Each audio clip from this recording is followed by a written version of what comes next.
The Michigan game, what do you say we talk about Michigan and what can we expect? Well, Michigan has an extremely diversified attack this year on offense. They run the ball. They've led the league in running all year, and they have fine running backs. The tailback and their fullback and their quarterback. Then they have, off of their running game, they have some fine passing to their wingback, Smith. And they tie down your defense pretty tightly because of that, and they've hit the big play.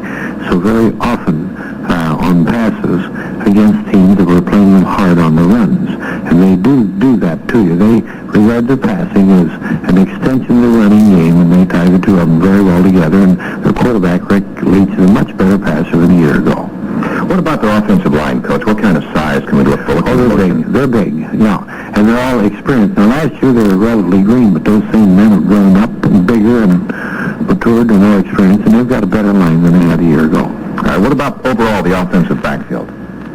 Well, when they play Lytle at fullback, he's a 9.5 sprinter, and then they put this sophomore Huckleby at tailback, and he runs a 9.5 also. So that gives them real speed at the fullback and the tailback. And they have probably more speed there than any other team in the country. But that doesn't mean they can't be stopped. Okay. What about the basic offense that we can look for? What do they prefer to do the majority of the time? Well, their basic offense is very, very similar to ours. They run the ball a whole lot, and they run options. They have something like 5 different options that they run, and they run them very well. And, of course, as I mentioned, Rick Leach, their quarterback, is much better at doing that than he was. And then from those, then they'll come out there on a first down or a second down with a pass. And so very often your safety man is up playing run when he should be back playing pass. Mm-hmm. Let me ask you one other thing, Coach, about the Michigan offensive attack. Do you feel that when they are big gainers, like they'll go 5, 6, 7 yards at a shot, is there anything that we've seen comparable to them this year? No. They get the big gain usually on the pass. Their running attack is very consistent. They'll get that, as you say, 5, 6, 7. They'll break one for 18, maybe to 20. But they haven't been getting the big run this year. They've been getting the big pass instead. Okay. Let's talk just a second about the Michigan defense and what we can expect to see from them defensively. Well, they changed their defense. As a matter of fact, their thinking changed some after they played in the Rose Bowl last year, for we had those films. And we found that the defense that was used against them that virtually shut them out. They did get a touchdown, but they scored only after a fumble by Oklahoma on the 3. And they've taken on quite a bit of that Oklahoma defense that Oklahoma used quite successfully against them. And they've changed their defense. Their coverage changes almost on every play, and they change their fronts pretty often, too, although they start out in what we call an odd defense. Do you feel that since the Buckeyes have started to really gel, they're a real solid outfit, do you think that you'll be able to handle the Michigan offense maybe the way you handled the Minnesota offense? No, not that well. No. They're a much more diversified team than Minnesota. You had to play Minnesota for the pass. And if you did that well, you had them pretty well equipped. But this team is too good a running team and then gets into the passing. No, they're a much, much more diversified team than Minnesota. The Woody Hayes Show will continue after these messages. State offense for today's game. Well, we think that Pete has had his best week of practice since early in the season, and we feel that Pete Johnson will be playing his best game today. We know they'll make a real effort to stop him, and of course they'll go after Jeff Logan, but Jeff has given us consistently good ball all year. He's been a fine, fine football player. Last week, Minnesota seemed to have contained his the run off the eye where he gets to the outside once he gets beyond the line of scrimmage. Do you foresee that particular kind of containment this week? Well, it took him a few more plays to get his yardage this week, but we felt he still played a fine football game last Saturday. And what you find when you play a team like the one up north is that they will take certain things away, but they'll change it from play to play. But we do feel that our passing is getting a little better. If they stack us too hard, then we'll pass the ball on them. Defensively, Ohio State this week will, how are we looking? I know your policy is not to comment one way or the other on injuries, but I would have to think from my observation that the Buckeye defense has just gotten stronger and more solid, and more dependable throughout the course of the year. Yes, I think it first started with injuries, that we sagged a little bit in mid-season. And then, when we got that injury situation pretty well solved, then our line came back extremely strong, as they've shown in the last 4 games. Then our defensive backfield began to gel. We had to start a freshman at the open side back. And we had a new man at the corner position, Joe Allegro, who's done a good job. And we have Ray Griffin, the safety from a year ago, and he's done a good job. The man who was at the sideline halfback was hurt, and we replaced him with Tom Roach, and Tom Roach has done a good job. So that whole defensive unit in the backfield has gotten much, much better as the season has progressed, and particularly in the last month. And up on the line, of course, we've got some solid senders. We probably got we think we have the best defensive end in college football in Bob Budzinski. And right beside him, Nick Bonamici is as good a tackle as you'll find anywhere. Those linebackers, as a pair, just can't be beaten. Tom Cousineau and our senior and captain, Ed Thompson. Our middle guard is as quick as any middle guard in the country. I'm referring to Aaron Brown. And, of course, Eddie Beeman is in there at that tackle position and has played good, consistent football, although he was hurt in the middle of the season and did affect his game.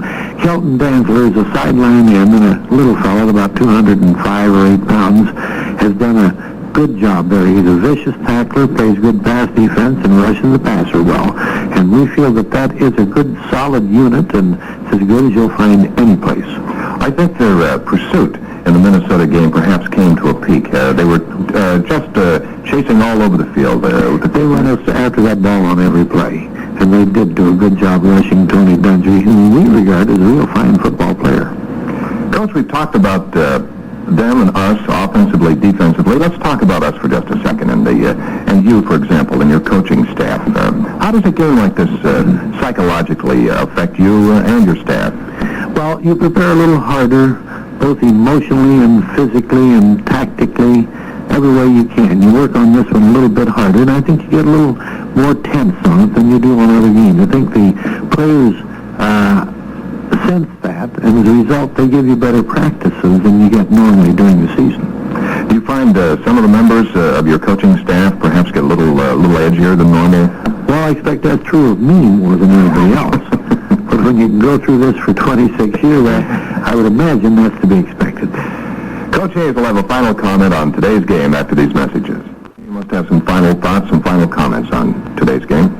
Well, this game has been, for the last several years, a low-scoring game in which one play or a block punt or even a penalty could decide the ball game, or field goal, most anything. It's just been that close, and you tend to play it that way because you do anticipate a close game, although this one, with the offenses, it could be a higher scoring game. And so you never dare say, well, this game is always this way every year, because it isn't. You can be sure that it'll be a highly emotionalized and dramatized game, and your crowds will be very exuberant and very vocal.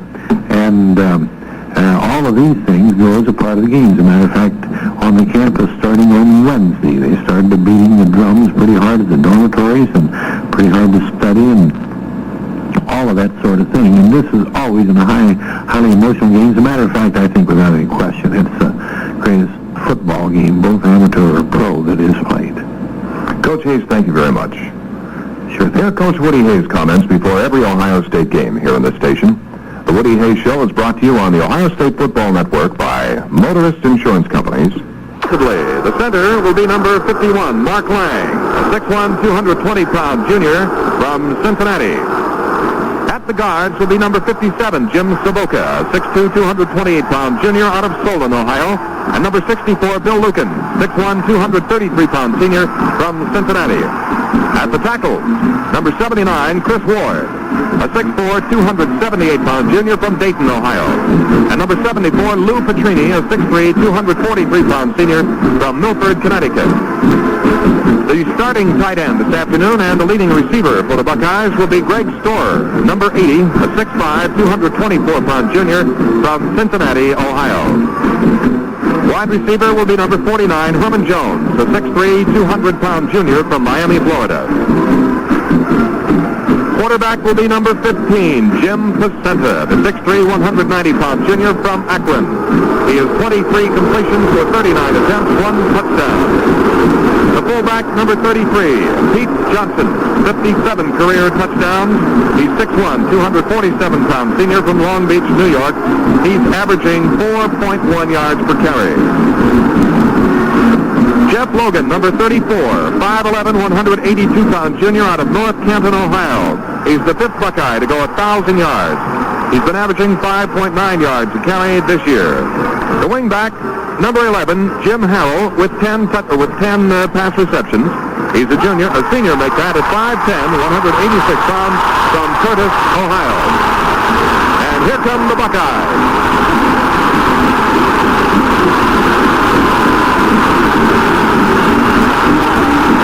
Standing ovation as they come on the field. They're around the 45-yard line. Coaches, the trainers. The Buckeyes 45, 50-yard line is the beehive of scarlet and gray. The players jumping up and down. The players are all on the field. Comes the coaches, John Mumme, Esco Sarkinen, Dick Walker, Ralph Staub, George Hill, George Chomp, Mickey Jackson. And at a slight jog, Woody Hayes. And the rest of the Buckeyes. And now the starting defensive unit for the Buckeyes. Number 84 with 15 solo tackles, Bob Brzezinski, the starting left end, 6'4", 224-pound senior from Fremont, Ohio. Number 75, Nick Bonamici, the left tackle, a senior, 6'3", 242 pounds from Brentwood, New York. On the right side, the tackle number 67, Eddie Beeman, a 6'2", 254-pound junior from Cincinnati, Ohio. The right tackle will be number 32, Kelton Smink at the right end. Number 32, Kelton Damsler, a 6'2", 205-pound sophomore out of Warren, Ohio. The nose guard, Aaron Brown, number 55, a junior from Warren, Ohio. He's 6'2", 228 pounds. One note, the defensive line has intercepted 9 passes this year. The linebackers on the left side with 77 solo tackles. Tom Cousino, a sophomore, 6'3", 224 pounds, out of Fairview Park, Ohio. With 60 solo tackles, number 9, Ed Thompson of Waverly, Ohio, the right side linebacker, a 6'1", 221-pound senior from Waverly, Ohio. In the defensive secondary, number 26, Tom Roach, a junior, 6'2", 190 pounds from Staten Island, New York. Number 22, Joe Allegro, a 5'11", 180-pound junior from West Pittsburgh, Pennsylvania. Number 44, Ray Griffin, a 5'9", 180-pound junior from Columbus. And the freshman from Columbus on the right side, 5'11", 173 pounds, number 12, Mike Guess. And that is the starting defensive unit for the Buckeyes. We're just a few minutes away from the opening kickoff as Ohio State plays Michigan. Today's pregame show has been brought to you by Landmark, with 195 outlets serving farms, towns, and suburbs across Ohio. Stay tuned for all the action here on the OSU Football Network as we pause now for 10 seconds station ID. To our left, to the closed end of the stadium, and from the right, the open end of the stadium, Michigan will be kicking off. The captains for Michigan, Rob Lytle, Kirk Lewis, and Calvin O'Neill were just out there, and the captains for the Buckeyes, Ed Thompson, Tom Skluzany, and Bill Lukens.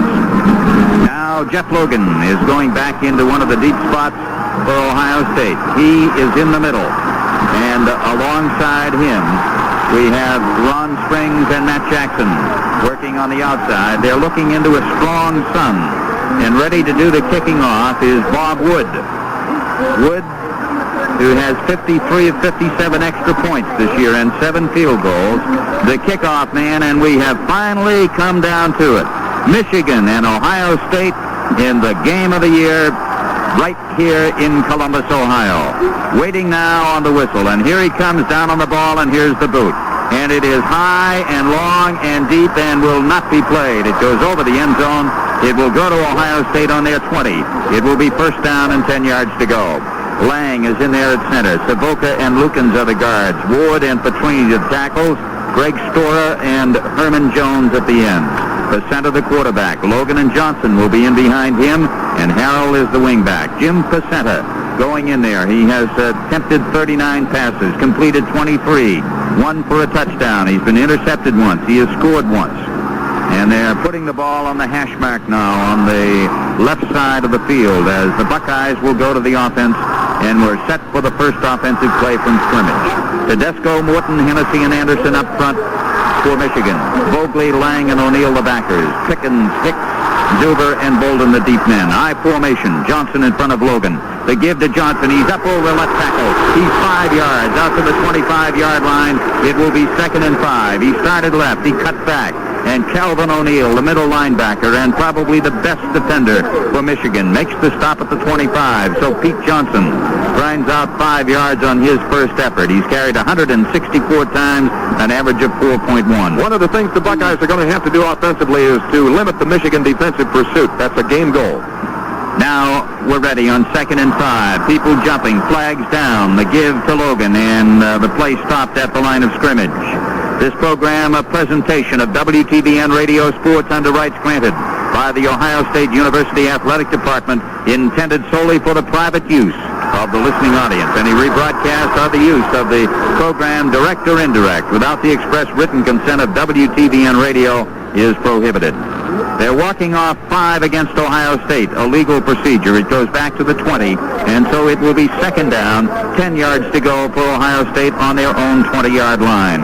As the Buckeyes come out of the huddle, and Mark Lang goes up over the ball at center. Harrell is out wide on the left side, and Herman Jones is split on the right, about 8 yards off right tackle. Pacenta sets up the throw. He's being chased back around the 10. He's running now to the 15, up to the line of scrimmage, and he is knocked out of bounds just beyond it. Well, make it right at the line of scrimmage as Steve Graves was in there providing pursuit. He is a sophomore from Cleveland, Ohio. So it's actually just back inside the 20-yard line. It'll be 3rd down and about 10.5 yards to go for the Buckeyes. You want to keep this in mind that the only team that beat Michigan this year was Purdue, and what Purdue was able to do successfully was to throw against them. Jimmy Harrell going out wide on the left. Herman Jones is split on the right. Johnson is up in front of Logan. 3rd down, 10.5 yards to go. Jim Pacenta into his call. He's straight back to throw it. He drops it off on the right to Logan at the 15. He's going to be filled for a loss back at the 18-yard line by Dom Tedesco, a big junior, wide defensive end from Riverside, Illinois.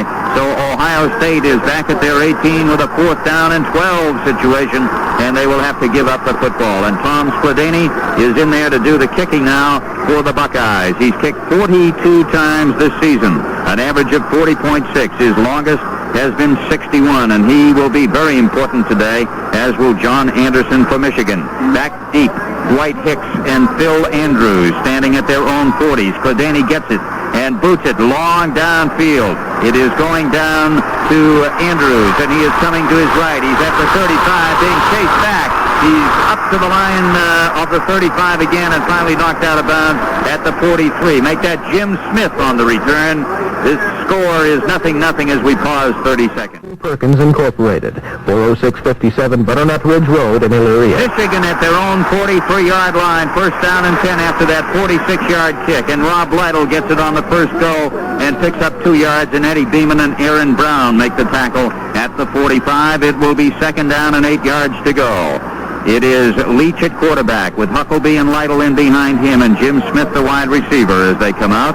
And they send Kurt Stevenson out wide on the left side in the I formation. The quarterback, Rick Leach, into his count at the 45-yard line in his own territory. And he hands it off, and going over the right side is Russell Davis, number 33, who is in there now, a sophomore from Woodbridge, Virginia, who's carried 71 times for an average of 6.6. He is out to the 47-yard line. Ed Thompson, who has made 60 solo stops, makes him come down at the 47. And so it's going to be 3rd down and about 6 to go for the 1st down for Michigan. And this time, wide to the left side is Kurt Stevenson. Jim Smith is slotted on the left side. Leach, a left-handed passer, is rolling left. He is throwing, and it is batted down. It is batted down, and Aaron Brown is the man who did it. Bob Connors mentioned that the Buckeyes' defensive line has intercepted 9 this year, and this time he bats it down, so now Michigan is going to have to give up that football. The punter is John Anderson. He has punted 20 times, an average of 40.7. His longest has been 55. Logan back at his 10, looking into a tough sun. as Anderson stands at his 33-yard line. So both teams have had to give it up early. Here's the snap from center coming back now. Anderson under a hard rush, booting it. Long downfield. And back goes Allegro. And he fumbles it but grabs it on the 8. The score 0-0. We pause 30 seconds.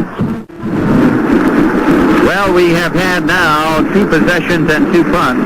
The Buckeyes punting at 46, and this punt by Anderson 45. Allegro went back. He is the man up short of Logan. Made a fair catch call, fumbled it momentarily, and the Buckeyes will have it on their own 8-yard line. First down and 10 yards to go, as for the second time this afternoon, they go to the offense with 12 minutes left to play here in the first quarter. It's possible that we will have a record-breaking crowd here today of over 88,000 on hand. Jim Cassetta, the quarterback for the Buckeyes. Jeff Logan, the 5th Buckeye to gain over 1,000 yards. He has 187 carries, 1,106 yards this year, an average of 5.9. He was a bright spot last week in the victory, a tough one over Minnesota. Here comes Ohio State out of the huddle. They send Harrell out wide on the left. Herman Jones is split wide to the right. At the 8, it is 1st and 10. The handoff goes to Pete Johnson, and he gets a yard, and that's all. John Hennessy, senior tackle from Chicago, Illinois, and Greg Morton from Akron, Ohio, considered to be one of the top tackles in the Big Ten, taking down Pete Johnson just over the 10-yard line. It will be 2nd down, 8 yards to go for Ohio State. The center brings his team out, and Mark Lang comes up over the ball at center. Again, it is Harrell on the left side. Jones is split to the right. 4-man front against them. It goes to Logan. He slashes straight on. He doesn't get anything. He is taken at the line of scrimmage. Jeff Logan shut down hard just over that 10-yard line again. And John Hennessy was in there on the tackle. So it's going to be 3rd down and make it 7 to go for the first, as Jeff got a yard or so on the play finally. So far, it has been what we anticipated it might be, a tough defensive struggle. Again, Harrell going to the left and Jones coming out to the right. Johnson up in front of Logan in the I formation. The center ready and into his count. He rolls right. He keeps it. He options, and he comes out to the 14-yard line and is spilled at the 14 by Greg Morton again.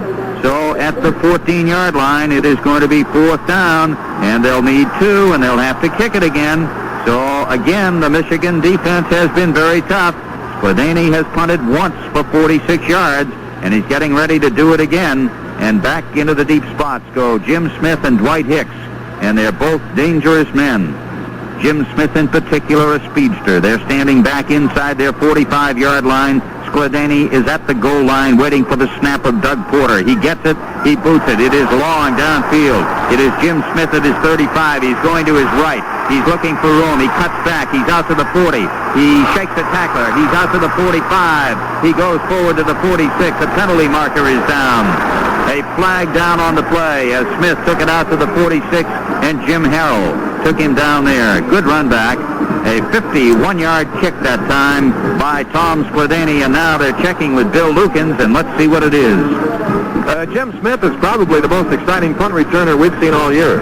He appears to be hit by 3 or 4 people, and all of a sudden he's breaking away from that, and has tremendous second effort, and he's constantly picking up another extra 4 or 5 yards. Now the official comes to the sideline to talk to Woody Hayes after talking with Bill Lukens. The fact that they're talking with the Buckeyes might indicate the foul is on Michigan, and most likely in this kind of situation, a clipping situation. But they're talking it over with Woody and the Buckeye coaching staff down below. And now, let's see, they're going back out toward the center of the field, and we'll find out in a moment just exactly what this is all about. In any event, it's at the 46-yard line of Michigan right now. Now they're going over to talk to Bo Schembechler on the other side of the field. It appears that Woody feels that the spot of the infraction is not where the officials feel it is. And of course, you're going to have that all the time. But Woody was pointing down about the 35-yard line. Well, now all we get is just a waving of the arms indicating nothing. So there is no penalty, and they are moving the ball right to the 46, and they're bringing the chains down from way back where they were back at the 14-yard line. and Michigan is going to have the ball on their own 46-yard line, first down and 10 yards to go. Kurt Stevenson is going out wide on the right side, and Jim Smith, who has caught 24 passes, comes out to the left. In the I formation, Rick Leach is into his count. The quarterback takes it and hands it off, and driving over the left tackle is Russell Davis, and he goes from the 46 a couple of yards to the 48-yard line, and Tom Cousino, the sophomore from Fairview Park, makes the tackle at the 48, and it will be second down and 8 yards to go there for Michigan. Davis has carried the ball 71 times this year, an average of 6.6, and so he is in the lineup now, and he is in front of Rob Lytle. Smith goes out on the other side now, wide to the right. Stevenson to the left. And Leach rolling right and looking to throw, decides to run and doesn't get anything. He's back to the line of scrimmage at the 48. And Bonamici and Aaron Brown taken down at the 48-yard line. So it's going to be third down and 8 to go for Michigan. 9 minutes and 12 seconds left in this first quarter. No score. They line up very quickly, very quickly.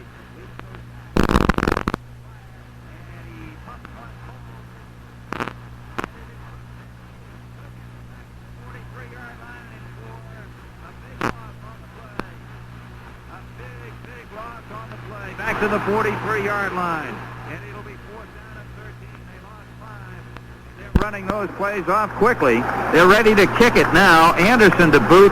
Logan is standing back at his 9. Anderson at his 29-yard line. He's punted once, 45 yards.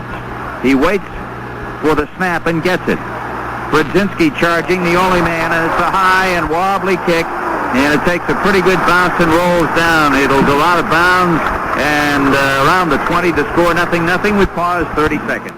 Jeweler. Nielsen's at 753 Broadway in Lorraine. 7-yard punt. It is first and 10, Buckeyes on their 21. Logan over right tackle, 3 yards to the 24, running into heavy traffic. Jerry Vogley from Cincinnati making the tackle along with defensive end Tom Sebren, who's out of Detroit, Michigan, from the 21 to the 24-yard line. And it will be second down, 7 yards to go for the Buckeyes. The defense is dominating early. Not unusual because sometimes offensive units get wound a little too tight to function properly in the early going. Harrell wide to the right. Percent of fakes. He fades. He fires. And he throws for Jimmy Harrell. It is incomplete up at the 32-yard line. He almost had it, but Dwight Hicks was back there along with Jim Bolden on the coverage. Incompleted pass. Third down, 7. As he tried to hit Harrell, who's been his favorite receiver this year. He's caught 10. He and Greg Stora, who has caught 11. The ball will be at the 24, third down and 7, and there has not yet been a first down in this game, as these two defensive units have been very tough. That's the type of pass play they're going to have to use to open up the Michigan defense, because they're jamming them right up the middle now and giving the Buckeyes absolutely nothing on the ground. Third down, 7, 24-yard line. And the give is to Pete Johnson, and he is going for short yardage. Out to the 27 before he is taken down as he went lunging up the middle, and Jerry Meter, a sophomore from Birmingham, Michigan, was there on the tackle.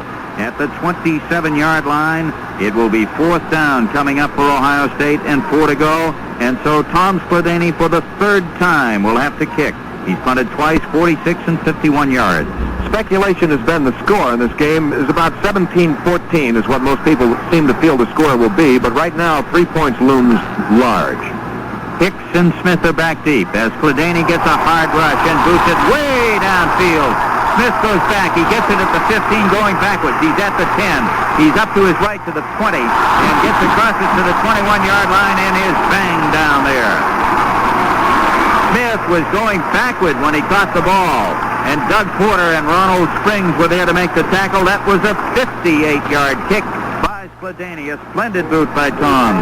So it goes over to Michigan again, and they are at their 21, just exactly where Ohio State was a moment ago when they got the ball on a kick. It looks as if Skladany has picked this day to have his best of the year.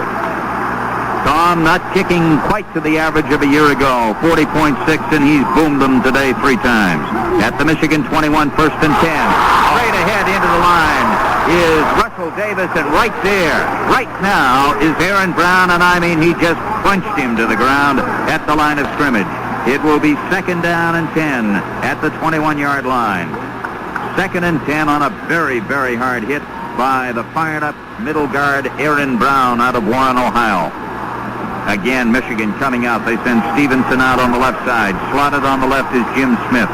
They're in the I formation, and they've got Lytle in there and Russell Davis in that I formation. And it is Russell Davis, and the sophomore is going to get a couple of yards, and that's all. Going off right tackle, Beeman, Dantzler, and Thompson making the tackle as he comes to the 22-yard line. So he got just one, and it is 3rd down and 9 for Michigan. 3rd and 9. And what a defensive struggle so far with 6 minutes and 5 seconds left here in the first quarter. Again, Stevenson wide to the left. And they've got double coverage out on that left side on Smith and Stevenson. And here comes Leach. He's rolling left and looking. And now he starts to run to the right. He's still going, and he is going to be spilled and taken down by Aaron Brown once again. He pumped like he'd throw. Then he ran it out across the 20. He took it out to the 28-yard line, and they're going to have to kick it once more. It is going to be 4th down coming up at the 28-yard line, and 3 to go. And Anderson will punt for the 3rd time. He's averaging 41 yards. Logan is now up at his 30, waiting for this kick. Allegro standing at the 40. Here's the boot in the air, and this is a good one. It is coming down to Logan. He takes it at his 27. He's to the 30, 35. He's to the 40, and he is out of bounds at the 43-yard line of Ohio State, and Derek Howard was the man who got him. So the Buckeyes now have their best field position yet, and that is their own 43-yard line. 1st down and 10 on a good run back by Logan, who came up the right side and was sent out of bounds. A 35-yard kick. Not only is this a defensive struggle, but we only have 5 minutes and 11 seconds left to go in the first quarter. And as Ken and I have both been talking about everything that's led up to this game, and how once they started to crack a few skulls down in the trenches, that the excitement would kind of dissipate somewhat, and we can just get down to see a little bit of football. But Ken, I don't know about you, but this is getting more exciting as we go along. There doesn't seem to be any let-up at all.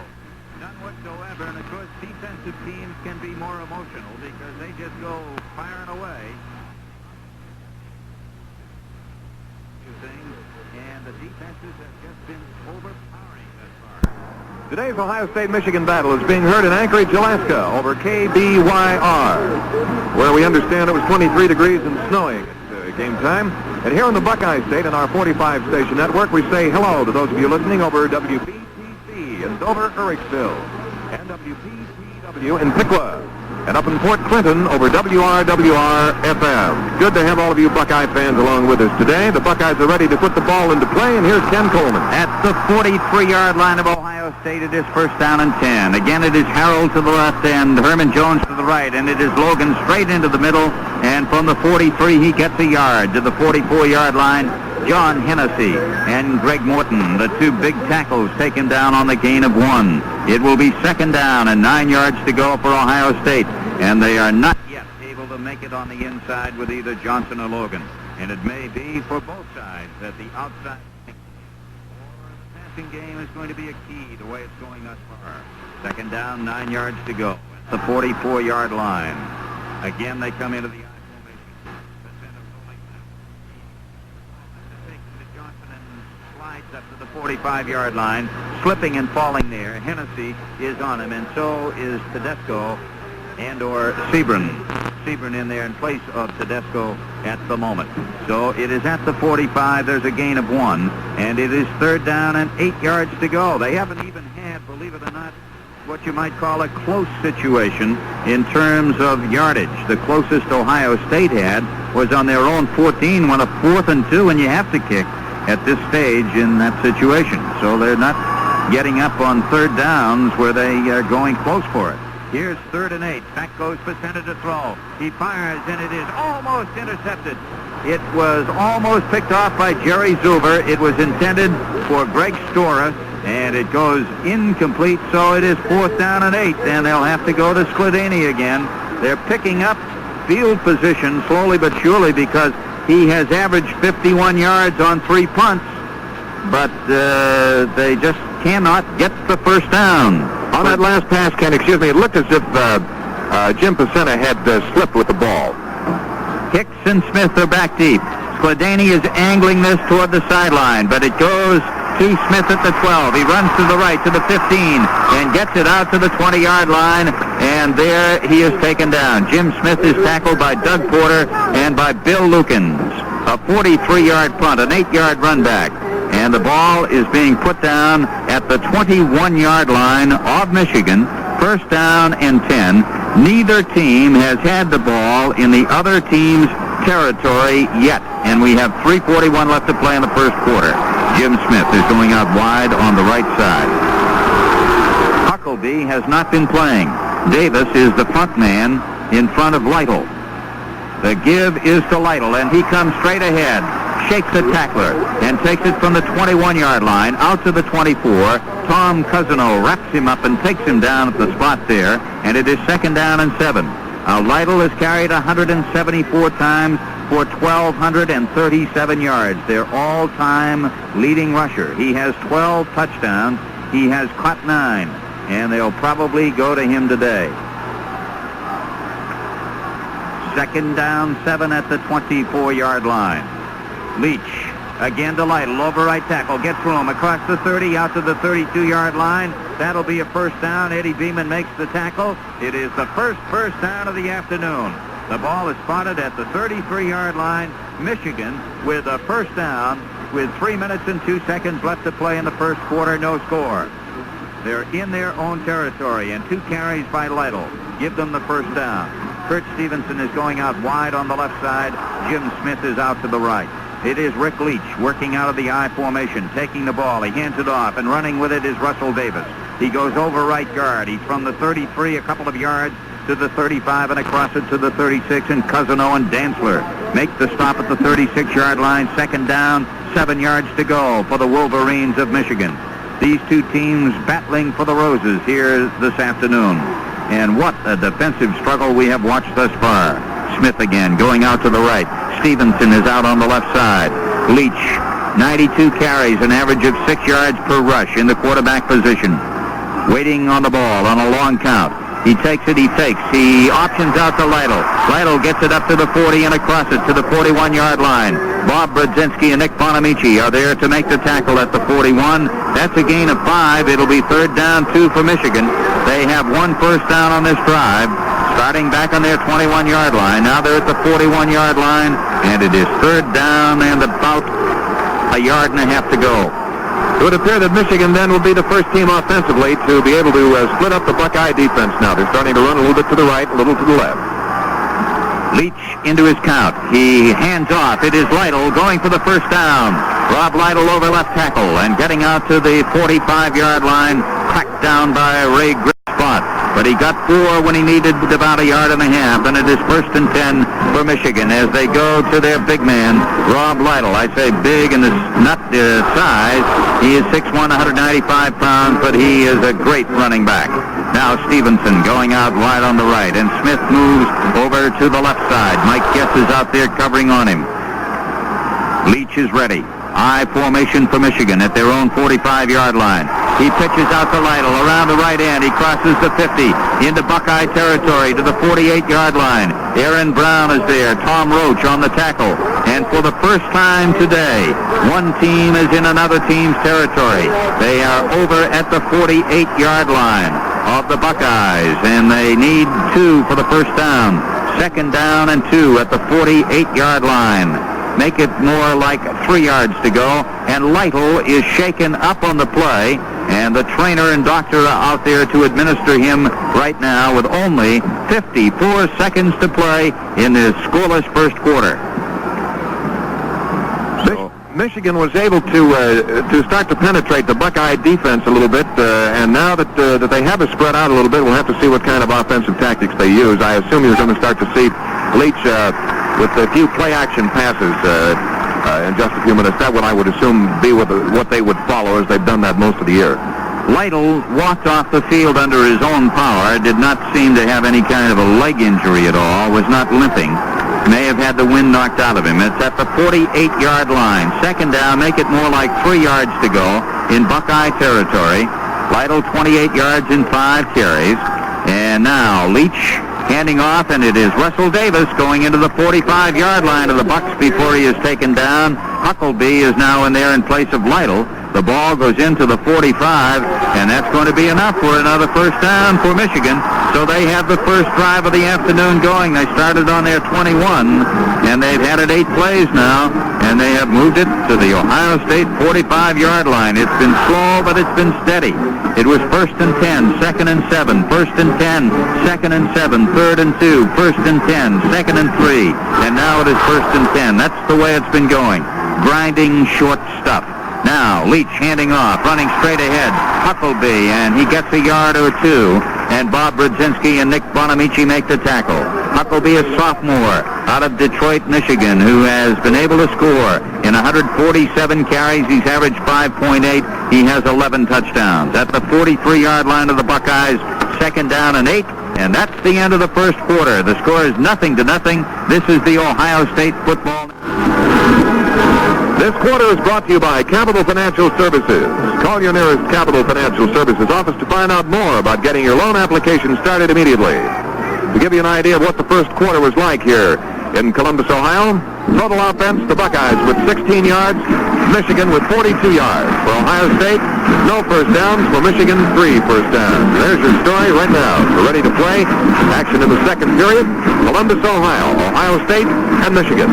Michigan in their maize trousers, the white jerseys, the blue letters, and of course their traditional maize and blue helmets. The Buckeyes in their scarlet jerseys, gray trousers, and the gray helmet with a scarlet stripe. And with play-by-play ready to begin, once again, here's Ken Coleman. Ohio State had the ball 16 plays in the first quarter, Michigan for 21, and they're on a drive right now, which started on their own 21-yard line. Michigan now at the Buckeye 43. It is 2nd down and 8. Leach with the ball. He fakes and fades, and he is firing long downfield, and it is incomplete at the 21-yard line. He was looking for Gene Johnson, his tight end from Flint, Michigan, and Tom Roach was back on the coverage, and he drilled that ball. It'll be 3rd down 8 at the 43-yard line as we pause 10 seconds for station identification. Serving you 24 hours a day, this is Radio 93 WEOL in Elyria. It's 1:28. 3rd and 8, Michigan at the 43-yard line of Ohio State. Smith wide to the left. Stevenson is out to the right.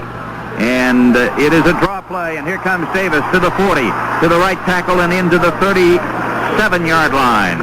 Davis is taken down by Tom Cousineau, Joe Allegro, and Ray Griffin at the 37-yard line of Ohio State. And so, at that spot, it is going to be 4th down, and they need about 2.5 yards to go for the first down. 4th and a couple. And let's see what they're going to do as a play is coming in from the sideline, and Rob Lytle is the man who is bringing it in. Mark Smirgy is also coming into the lineup. He's an end. Huckleby goes to the sideline. So does Stevenson, and they're going for it here. It is 4th down and 2. Big play. The ball at about the 37-yard line of the Buckeyes. Leach handing off Lytle over left tackle. He's thrown for a loss. He is hit hard, and it was Ray Griffin who came up there and just really made a hit, taking him down for a loss, and it is back at the 37-yard line, and it goes to the Buckeyes. And Ray Griffin, an All-American candidate, made a superb play. It is 1st 10 at the 37-yard line of Ohio State, and they have stopped the Michigan drive that went from the 21 of Michigan to the 37 Ohio State, and it covered 12 plays. Ohio on their own 37, 1st and 10. Jim Facetta, the quarterback, gives to Pete Johnson, straight into the middle of the line. He gets a yard, maybe 2. Steve Graves, the middle guard, tackle John Hennessy in on the tackle for the Wolverines. The ball is at the 38-yard line. It will be 2nd down and 9 yards to go for the first down. Bob Hyatt now into the lineup at split end, and Herman Jones is coming out of there for the Buckeyes. It is 2nd down and 9 on this beautiful afternoon in Columbus, as we have Hyatt coming out wide on the left side. Carroll is a slot back on the left. Jim Facetta, the quarterback, takes it, starts to his right, gives it to Johnson, submarines his way off right tackle, and goes out to the 42-yard line. John Hennessy is there again on the tackle on a gain of 4 yards to the 42. It's going to be 3rd down and 5 for Ohio State. They have not been able to move the ball on offense. Herman Jones going in. Bob Hyatt comes to the sideline for Ohio. 0-0 the score here in the second quarter. Jones goes to the right. Harrell is coming out wide to the left. Third down, 5. 5-man front up there now against them. Pacenta back to throw it. He's rolling right and looking. He fires it upfield. Herman Jones, did he get it? No. He did not, up around the 47-yard line, and it is again 4th down for Ohio State on their own 42-yard line. 5 to go. So Tom Skladany, who's been a busy man today, is in there to do the kicking. 12:48 left to play in this second quarter. He's averaged 49 yards on 4 kicks, his longest 58. The Michigan punt receivers will now be looking into the sun, and we'll see how they can handle it. The sun at this stage of the game is almost directly in their face. Smith and Hicks are the deep man, and here's another long booming kick. It is going down. It is taken by Smith at his 8. He's to the 10, to the left sideline, 15, down to 20, 25, 30. Breaks the tackler, goes to the 35, comes out to the 37. And Skladany, the man who kicked it, took him down. And for a minute, it looked like Smith might go all the way. The score 0-0. Action continues after this from Capital Financial Services. That was a 50-yard kick by Skladany, who has been brilliant today, and a 29-yard run back by Smith, who is dangerous anytime he has the football in his hands. And so the Wolverines of Michigan have the ball on their own 38-yard line. First down, 10 yards to go, as they go from left to right, from the close to the open end of the horseshoe. 1st and 10 for Michigan. No score here in the second quarter. And the Buckeyes waiting now for the timeout to end. Michigan on offense. I don't know how we could have gotten a better day weather-wise for this, Ken. Our temperatures got to be in the low 40s, sunshine, not a cloud in the sky here in Columbus, Ohio. And the weather here in Columbus for this time of the year, this past week, has just been ideal. And everybody was surprised that the weather has held this long, the conditions to be so ideal, because they are forecasting snow for here for tomorrow. It is maybe the best day we've had, Bob. At the 38-yard line, first down and 10 yards to go for the Wolverines. Leach handing off, and it is Lytle coming over left tackle. And from the 38-yard line, he gets a couple of yards up to the 40. Cousino and Aaron Brown making the stop.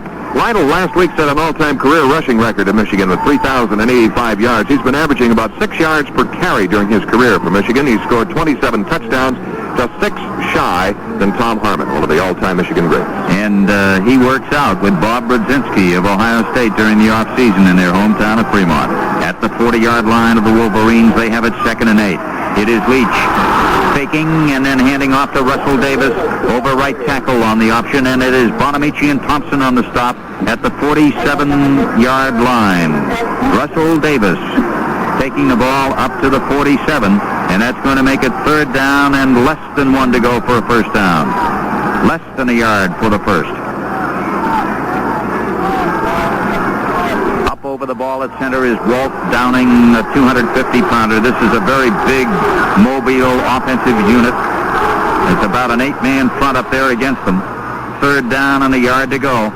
And a long count. Leach rolling left. He keeps the ball on the option, and he is across midfield, the Buckeye territory, to their 47-yard line. Tom Cousino got a hand on him, and down he goes at the 47-yard line of Ohio State. So he picked up 6, and it is first down, 10 for Michigan.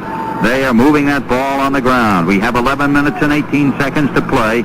We're in the second quarter, and there is no score in this climactic struggle between Ohio State and Michigan. It is Jim Smith coming out wide to the right. Mike Getz is out there on solitary coverage against him. I formation. Davis and Lytle in the I. Davis the front man. Leach into his call. He takes it. He flips it out. It is Lytle around the right side. He is to the 45-yard line, and that's all. And it is Cousino again there making the tackle. He leads the Buckeyes in solo tackles. He had 77 going into the game. The ball is put down at the 44-yard line. So we'll call it 2nd down and a long 6 to go for the first down here for Michigan. They've been alternating now as Mark Smirgy and Kurt Stevenson going in and out of the lineup, and it is Stevenson going wide to the left. Slotted left is Jim Smith. Second down, 6 at the 44-yard line. Leach fakes, he fades. He's throwing long downfield, and he ran into an official. The intended receiver was Stevenson. He ran into an official, and the closest man to the ball was Mike Guess as the ball bounced away. Third down and 6 at the 44-yard line of Ohio State. This quarter is being brought to you by Capital Financial Services. Check the white pages of your phone book for the office nearest you. Nick Bonamici is coming out of the game for the Buckeyes now. Presumably it is Byron Cato, the sophomore from Lorain, in there in place of Nick. Third down, 6 at the 44-yard line. Leach is nothing for 3 throwing the ball. He is going back to throw it again. The left-hander fades and fires, and it is incomplete at the Buckeye 40. It was intended for Russell Davis coming out of the backfield, and Ed Thompson had him covered like a blanket, so it is 4th down 6 for Michigan at their 44-yard line of Ohio State. And they, again, are going to have to give up the ball, and they send in the punter, John Anderson. His longest punt this year has been 55. He has punted today 3 times, an average of 42 yards. Logan and Allegro are back deep. Jeff standing back at the 10. Here's the snap, and the kick in the air is almost blocked by Dantzler. And the ball bounces on the 5. It is rolling, and it is going to be down at the 3-yard line of the Buckeyes. And the man who covered the football on the play, number 43, was in there, Max Richardson. And it's at the 3-yard line, a 41-yard kick, and Ohio State now in very tough position on the field. At the 3, the score is 0-0, and action will continue after this from Capital Financial Services. Okay, it'll be Ohio State's ball. This is Ken Coleman with Bob Connors. We have 9:56 left to play in the second quarter. It's a scoreless game. Michigan has dominated, but not by much. They had one pretty good drive going in the first quarter, and it was stopped. And then in the second quarter, they got pretty good field position, and they couldn't do much with it. And here come the Buckeyes now after that punt by Anderson. And they're at their 3, first down. And the ball goes to Logan. He's over left tackle to the 5. He's out to the 10 and spilled. Jeff Logan broke a tackle at the 5-yard line and went 5 more yards out to the 10. Logan taken down by Greg Morton and Dwight Hicks, a tackle and a safety man. A big pickup of 7 yards. Jeff Logan is a very emotional ball player, and it could be a breakaway run like that, or the gain that he just had to stir up the Buckeyes offensively. Second down and 3 yards to go at the 10-yard line. The call this time going to Logan again. He tries the right side, and Tom Sebring, a sophomore end, makes the tackle at about the line of scrimmage. At the 10-yard line, it will be 3rd down and 3 yards to go for Ohio State. So far in the game, Coach Hayes hasn't done anything offensively that would cause the Buckeyes to kind of split the Michigan defense at all. Michigan has done that to us, and as yet we haven't been able to split them. 3rd down, 3 yards to go at the Ohio State 10. Jim Facenta gets the ball. He takes and gives to Logan. Here comes Logan out to the 18, to the 19-yard line, 1st down.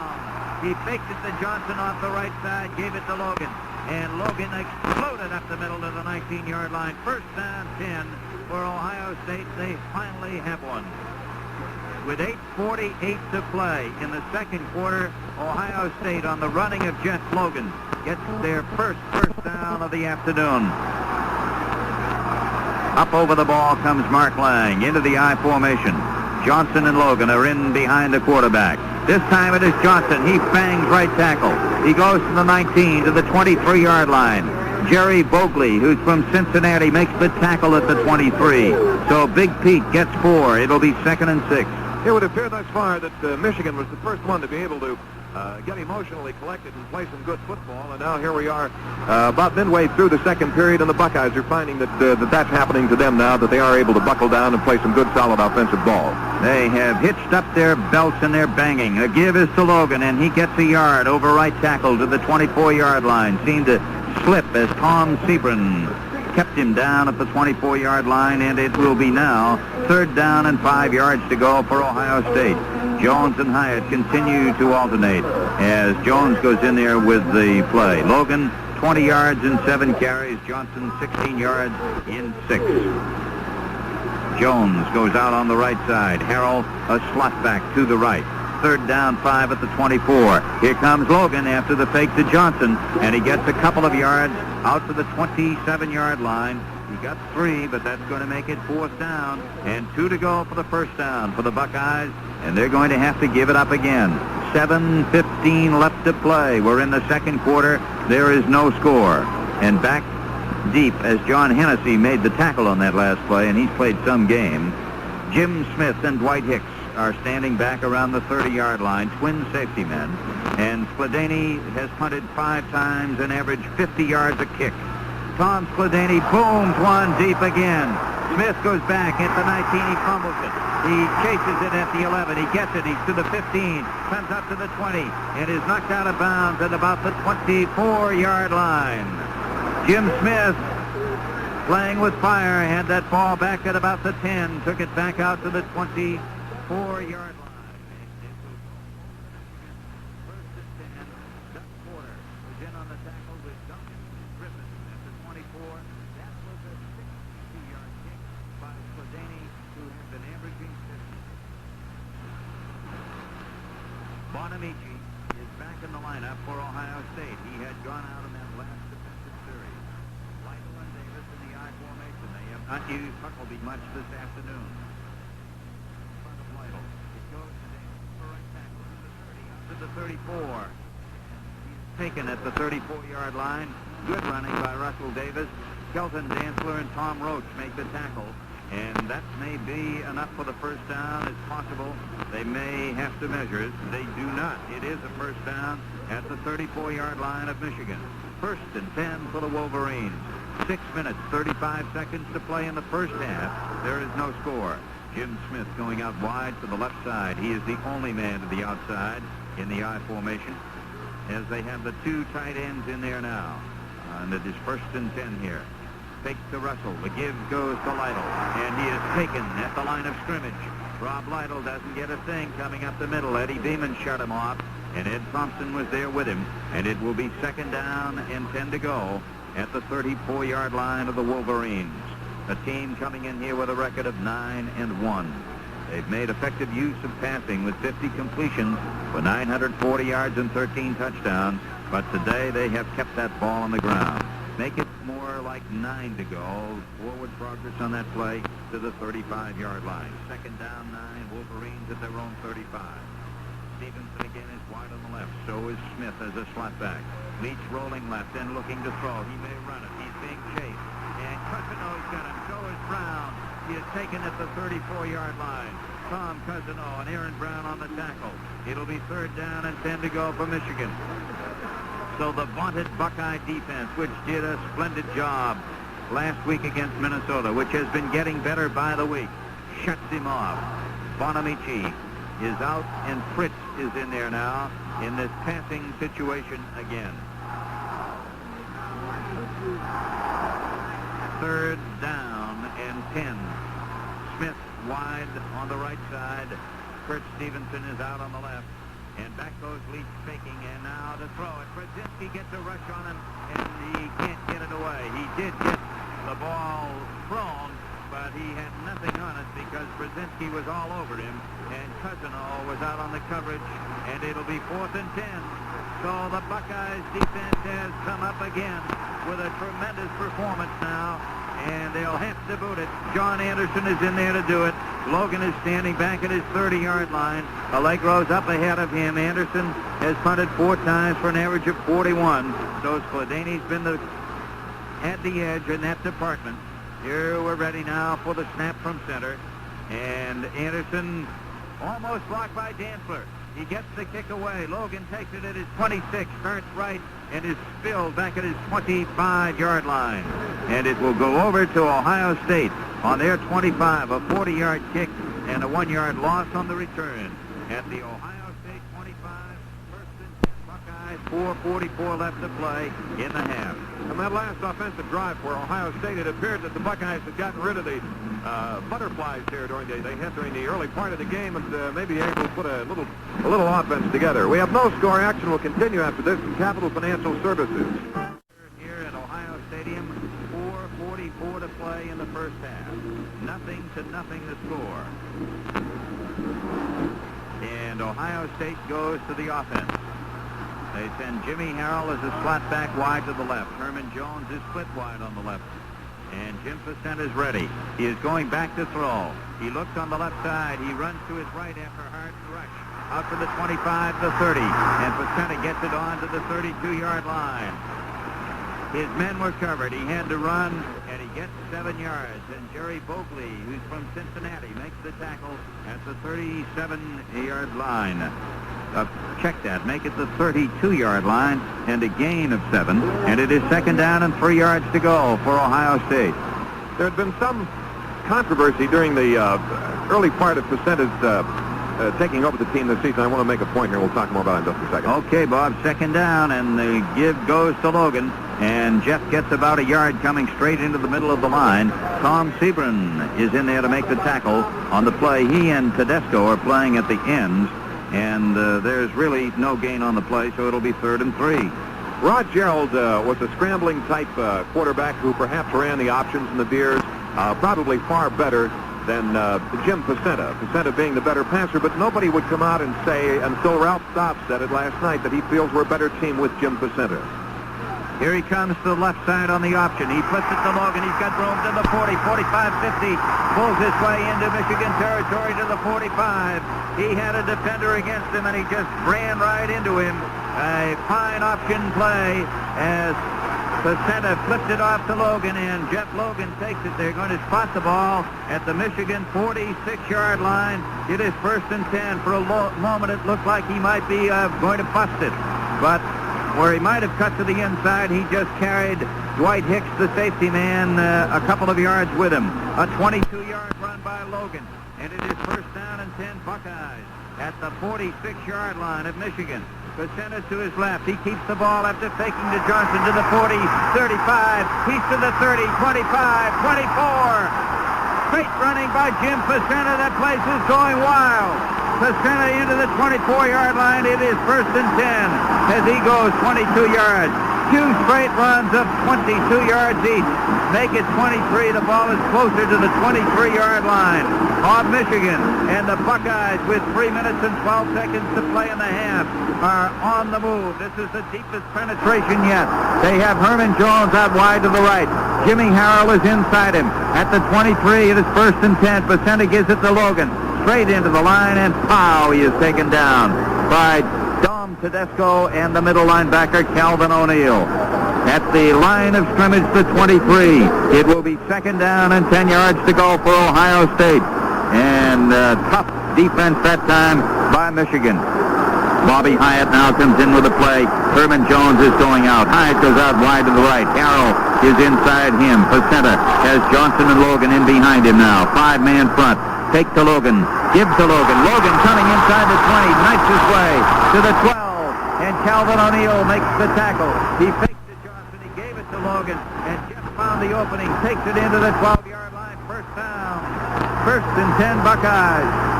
This quarter is being brought to you by Capital Financial Services. Call your nearest Capital Financial Services office to find out more about getting your loan application started immediately. 2 minutes and 17 seconds to play in the first half. The ball is now at the Michigan 12. The deepest either side has been. Here they come out of the huddle. Herman Jones to the right. Harrell is out there as a slot back on the right. It is Logan over left tackle. He gets into the 10-yard line on a gain of 2. Making the tackles, Dom Tedesco and John Hennessy. And at the 10, it'll be 2nd down and 8. 1 minute and 52 seconds left to play with the clock moving here in the first half. And now we have Bill Jaco going in there as a tight end along with Greg Stora. So they've got the 2 tight ends in there. And let's see if they go to the robust T. They have not done it yet. They're doing it now. It is 2nd down and 8 at the 10-yard line. And the give. He fakes, he fades, he throws, and it is intercepted. Flag down in the end zone. The ball was intercepted in the end zone by a Michigan defender, and there is a penalty marker down. Jerry Zuber was the man who intercepted the ball, but let us see. It looks like it must be against the Buckeyes. It is. It is offensive interference on Ohio State, and the ball will go over to Michigan. Michigan will get the football, and the ball is being spotted. It's intercepted in the end zone. That's a touchback. It comes out to the 20-yard line. Michigan at the 20. First down and 10 yards to go as Facetta, out of the full house, robust T type of situation, threw the ball into the end zone, and it was picked off in the end zone. And the man who got it was Jim Pickens, not Jerry Zuber. So first and 10, Michigan at the 20. A minute 26 seconds left to play. Here in the first half, there is no score. Here it comes now. Leach handing off. Lytle up the middle to the 25. And under the pile out to the 28-yard line. Cousino and Dantzler there to make the tackle on the play for Ohio State at the 28. Second down and 2 at the 28-yard line of Michigan. And the clock now down to where it will be less than a minute by the time they get off this next play. Jim Smith is going out wide on the left side. Well, as a matter of fact, he's going over to the sideline. He's being taken out of the game for the moment. Stevenson is the only wide man, and Leach into his call. The quarterback takes it. He gives it off to Russell Davis, banging up the middle. He goes from the 28-yard line to the 32 on a gain of 4, and Ed Thompson and Eddie Beeman are underneath for the Buckeyes on the tackle. So it's going to be third down coming up now. Check it. First down. They needed 2. And they got 4. First down and 10. Leach has not completed a pass in 5 attempts. 30 seconds left to play in the first half. No score. Leach, the quarterback. One man out wide to the left. He hands it off the line left the middle. He's out to the 40. Gets to the 41-yard line. Bob Brzezinski takes him there at the 41. Knifing up the middle was Rob Lytle, and he, running well, picks up 7 yards. It'll be 2nd and 3, and I don't think we'll get off another play. Perhaps 1. It is down to 2 seconds, 1 second, and that will do it. We have reached the end of the half. No, wait a minute. Hold it. Timeout, Michigan, with 1 second left to play in the first half. Timeout is called by the Wolverines of Michigan. So they're going to try, perhaps, to pull off one big play before halftime. Right now, we pause 10 seconds for station identification. This is Radio 93, WEOL in the area at 4 before 2 o'clock. This quarter has been brought to you by Capital Financial Services. Call your nearest Capital Financial Services office to find out more about getting your loan application started immediately. And the thing to keep in mind, Bob Connors, is the fact that a tie sends Ohio State to the Rose Bowl. And right now, it's a tie. 1 second left in the first half. Leach goes back. Draw play. Hands it off to Davis. He takes it out to the 48-yard line. Aaron Brown takes him there. And that's it. The end of the first half. It is 0-0. This is the Ohio State Football Network. The Big Ten. And our halftime guest today is the president of the Ohio State University, Dr. Harold L. Enerson. Dr. Enerson, good afternoon. Delighted to have you with us on our halftime program. Thank you, Bob. I'm delighted to be here. I feel very lucky to be witnessing this game because it's a magnificent day, as everybody has been told repeatedly. It's a super game played by super universities, and I suppose that's what you and I are going to talk about for a moment. I'm quite sure that will be the gist of our conversation, Doctor. Let me say one thing, though, apparently a lot of people are looking for a score, just a break. Ohio State with a field goal or Michigan with a field goal to tie, because the tie sends us to the Rose Bowl. But as Ken Coleman indicated, right now, the score is tied at 0-0. If it ends up this way, we go. It really is, and it's unbelievable. I'm certainly no expert at football, nor am I a commentator, but I've never seen such superb defensive play by both teams. We almost broke it loose, and then we just didn't quite do it. That interception in the end zone that destroyed it. funny how just a simple play like that can quiet 88,000 people? I don't know how you quiet this crowd today. Dr. Anderson, while our game today represents an intense athletic rivalry between two Big Ten schools, what really characterizes relations among OSU and the University of Michigan, and actually the rest of the Big Ten, are their character. They're the major graduate and research centers in the Midwest, and cooperation characterizes relations among Big Ten schools every day of the year, of course, except Saturdays and during football season. Right. So what about this cooperative effort? Well, this is overlooked. All the public at large knows or sees, of course, is the intense athletic rivalry. But behind the excitement and enthusiasm associated with football is the excitement and enthusiasm associated with Big Ten universities. And each of these universities, whether it's Michigan or OSU or Indiana or Wisconsin, are big in delivery of services to the people of their respective states. Each of these Midwestern states are intensely proud of their flagship universities, as well they should be. These are the major research universities. We offer something for everybody in each of these universities, and there is extensive cooperation and collaboration right here in the Midwest. This is the finest, not only possibly the finest league of football powers, but it's the finest league of academic powers, and that is what I want everybody out there in Radio Land, as they say, to understand. Dr. Anderson, I understand the Committee on Institutional Cooperation is a group that was founded about 17 years ago by the Big Ten and the University of Chicago. This is right. And what does this do? What does this CIC do? This is a cooperative effort, and we do a number of things. We share our problems and our with the federal government and struggle to cooperate to better advantage on those matters. We have exchange programs whereby faculty from one university can serve briefly in another university. We cooperate in the maintenance of very expensive specialized research library facilities. There are any number of things in which we work together, and that's the hidden story, of course, of the Council of 10. Well, I understand Ohio State, Illinois, Purdue, and Indiana are currently working on a 3-year study for the U.S. Environmental Protection Agency, and that's the most recent example of this cooperation about which we're speaking. That's right. It's obvious that environmental concerns have to dominate our lives here in America. Otherwise, we're going to live in a world of air and water pollution. And the problems are too great to be tackled by the scientists, engineers, and specialists of any one university. And what we do is put together teams of specialists to tackle these immense social and economic problems. Probably some of the more prominent of the social connections between the universities, the fact that Bo Schembechler, the Michigan coach, has an Ohio connection. Michigan's former president, Harlan Hatcher, is a former Ohio State faculty member. Right, I'm glad you mentioned that, because I'm sure most of the readers of the sports page know about Bo Schembechler and how very possibly Woody trained him too well. We're going to see before the end of the day. But we have provided presidents for other Big Ten universities. One of the finest academic leaders ever to come out of Ohio is Lou Morrill. And Lou went on from a work of distinction here at this great university to become president of the University of Minnesota and one of the real leaders in American higher education. Well, you're mentioning about Coach Hayes having coached Coach Schembechler. I think that the Coach Hayes probably taught him an awful lot about coaching, probably everything he knows about coaching, but I don't think Woody coached him well enough to beat him.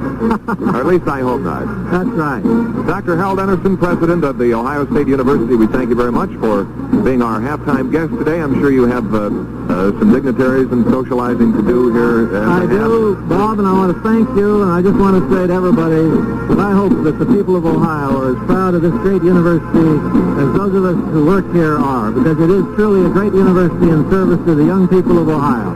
Thanks for letting me on your program. Dr. Harold Anderson, president of the Ohio State University, we thank you very much, and I hope that when this game's over that you'll be very busy making final arrangements for representing the Ohio State University at Pasadena. I have my bag packed. Oh, thank you.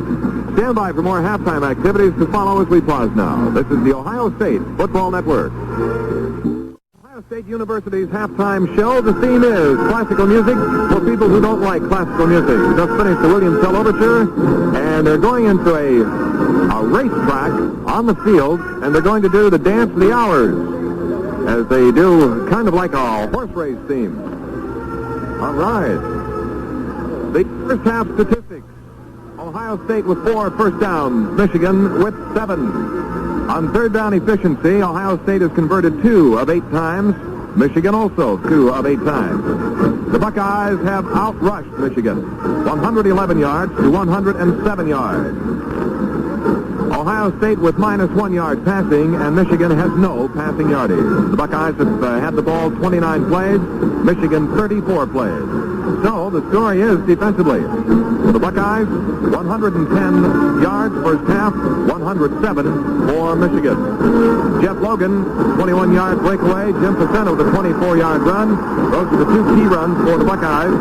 Jeff Logan, 13 carries for 58 yards. And for Michigan, their leading ground gainer has been Lytle, 52 yards on 12 carries. So that's about the way she goes. It has been we've indicated, and as Ken has indicated throughout the entire first half, it has been a defensive struggle both ways for both teams. Ohio State offensively is starting to come around about midway through the second period, and it looks as if the second half is going to be just a phenomenal second half. So we're all excited about it. The university is now into the marching band, is now into the formation that will give them the final selection in their halftime show, the music from the overture of 1812. And Michigan Wolverines are taking the field from our right. And we are just about ready to go. Ohio State indicated late in the first half that they can move the ball on Michigan. Had it not been probably a pass that Jim Pacento threw into the end zone, threw it into traffic, I'm sure Pacento would like to have had that pass, of all the passes he's thrown this year, would like to have had that one back most of all. Nonetheless, there is no score. If it stays no score, the Buckeyes go to the Rose Bowl. And to call the play-by-play for you for the second half, as both teams are huddling around their coaches, Schembechler for Michigan, Hayes for Ohio State on their 50-yard line. On their side of the field, for more play-by-play, the voice of the Ohio State Buckeyes, Ken Coleman. Thank you, Bob Connors. Interesting to note that in the 7 meetings between Woody and Bull, Ohio State has won 4, lost 2, tied 1. Ohio State has scored 93 points. Michigan has scored 88 in those meetings. That is how close it has been. The crowd today, 88,250. That is a record. It is the 50th straight home sellout and the largest crowd to ever see a game in this 55-year-old stadium. What did you say that was, Ken? The reason I'm a piece of arithmetic I want to do here. What was our crowd today? 88,250. Beat it by 7. 7 people, because the preceding record was 88,243. So they sandwiched 7 more in here today, and that's what we have. Okay, and Tom Spladani, from the open to the closed end of the stadium, is ready to do the kicking off. And 3 men are back deep there for Michigan. And the man in the middle and the man to watch is Smith, Jim Smith. Spladani from right to left as we look down on the field. Coming down, the second half underway. We're starting all over again, so to speak. And he kicks it out of the end zone, and Michigan will have it on the 20-yard line, first down, and 10 yards to go. For Michigan, Walt Downing at center, Jerry Zera and Mark Donahue the guards, Mike Ken and Bill Dufek the tackles, Gene Johnson is the tight end. The wide receivers, Kurt Stevenson, and the slot back, Jim Smith. The runners, Lytle and Davis. Huckleby has played very little. Rick Leach is in there at quarterback. Here they come out of the huddle and up to the line. Smith coming out wide on the right side. Stevenson goes to the left. They're in the I formation. Davis is in front of Lytle. Leach has it. He keeps it. He rolls right and runs with it to the 25, spins forward to the 28-yard line. Bob Brzezinski makes the tackle for the Buckeyes, and it will be 2nd and 2. Ohio State with Brzezinski, Bonamici, Beeman, and Dantzler, and Brown at front, with Cossino and Thompson as the backers, and the corners, Roach and Guest, the safeties, Allegro and Ray Griffin. 2nd down and 2. Almost a little less than 2. We get over the 28-yard line. Leach handing off and running over the right side, and being still for a loss is Lytle. He had faked to Davis straight in and then gave it to Lytle trying to go right, and at the 28-yard line there was Bonamici, and he went down, so it'll be 3rd down 2 for Michigan. Michigan, through the course of the year, has a record of on first and second downs of picking up 5, 6, and 7 yards with a shot. And that's been pretty much their story here, but the Buckeyes just seem to shut the door on them when necessary. Now they have just the one wide receiver, Smith, out on the left side with Mike Guest covering him in a 3rd and 2 situation.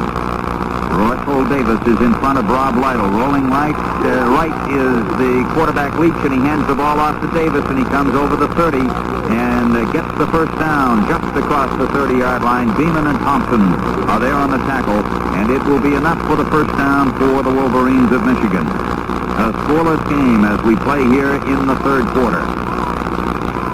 Perfect day for football at Ohio Stadium.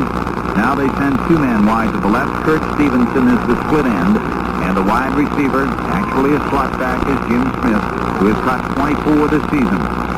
Leach in the count. Takes the ball, fakes, pitches out. Lytle over the left side, cuts back to the 35, 40, and is on to the 45-yard line. Rob Lytle, the all-time leading ground gainer for this team. Tom Roach and Ed Thompson got him. He took it up to the 45-yard line, a 15-yard gain. And Michigan is on the move. First down and 10 on their own 45. In fact, just over it. Going from left to right from the close to the open end of Ohio Stadium. First down and 10. And this time Stevenson comes to the right. Slotted on the right side is Jim Smith. Russell Davis in front of Lytle in the side. Rick Leach has it. Hands off. Goes straight into the line. Davis in behind right guard and right tackle. Eddie Beeman takes it down at the 48-yard line after a gain of 3. It is second down and 7 yards to go for Michigan. Davis is getting an awful lot of work this afternoon, and he's only their 4th most productive runner on the Michigan squad. And prior to today's game, he had only had 71 attempts in carrying the ball as opposed to, say, Lytle with 174 tries and Huckleby with 147. So they're getting good service out of him today. Here they come. Kurt Lewis has gone in there offensively at guard now. He is a defensive player, too. Here's the option, and running on the left side and keeping the ball, the quarterback Leach, and he goes into Buckeye territory to their 47, where Dantzler, Thompson, and Cousino make the tackle at the 47-yard line of Ohio State. So it's going to be 3rd down and about 2. Maybe 2.5 yards to go for the first down. And the key play now, as they have it for 7 plays, opening that 3rd quarter. With 11:45 left to play in this period. 2 tight ends are in, and Jim Smith comes out wide to the right. And Rick Leach in his call. Has it, starts to fade, keeps it. Rolls to his right. He's to the 45, the 40, the 35, to the right, to the 30, into the 27, to the 27-yard line. Before he is taken down, Mike Guest got him, Ray Griffin got him. He kept the ball. He was playing as dangerous. It looked like he could have been billed for a loss, but he got some room to run, and he takes it 20 yards into the 27-yard line of the Buckeyes. So Michigan, starting on their own 20, have moved it now to the Ohio State 27.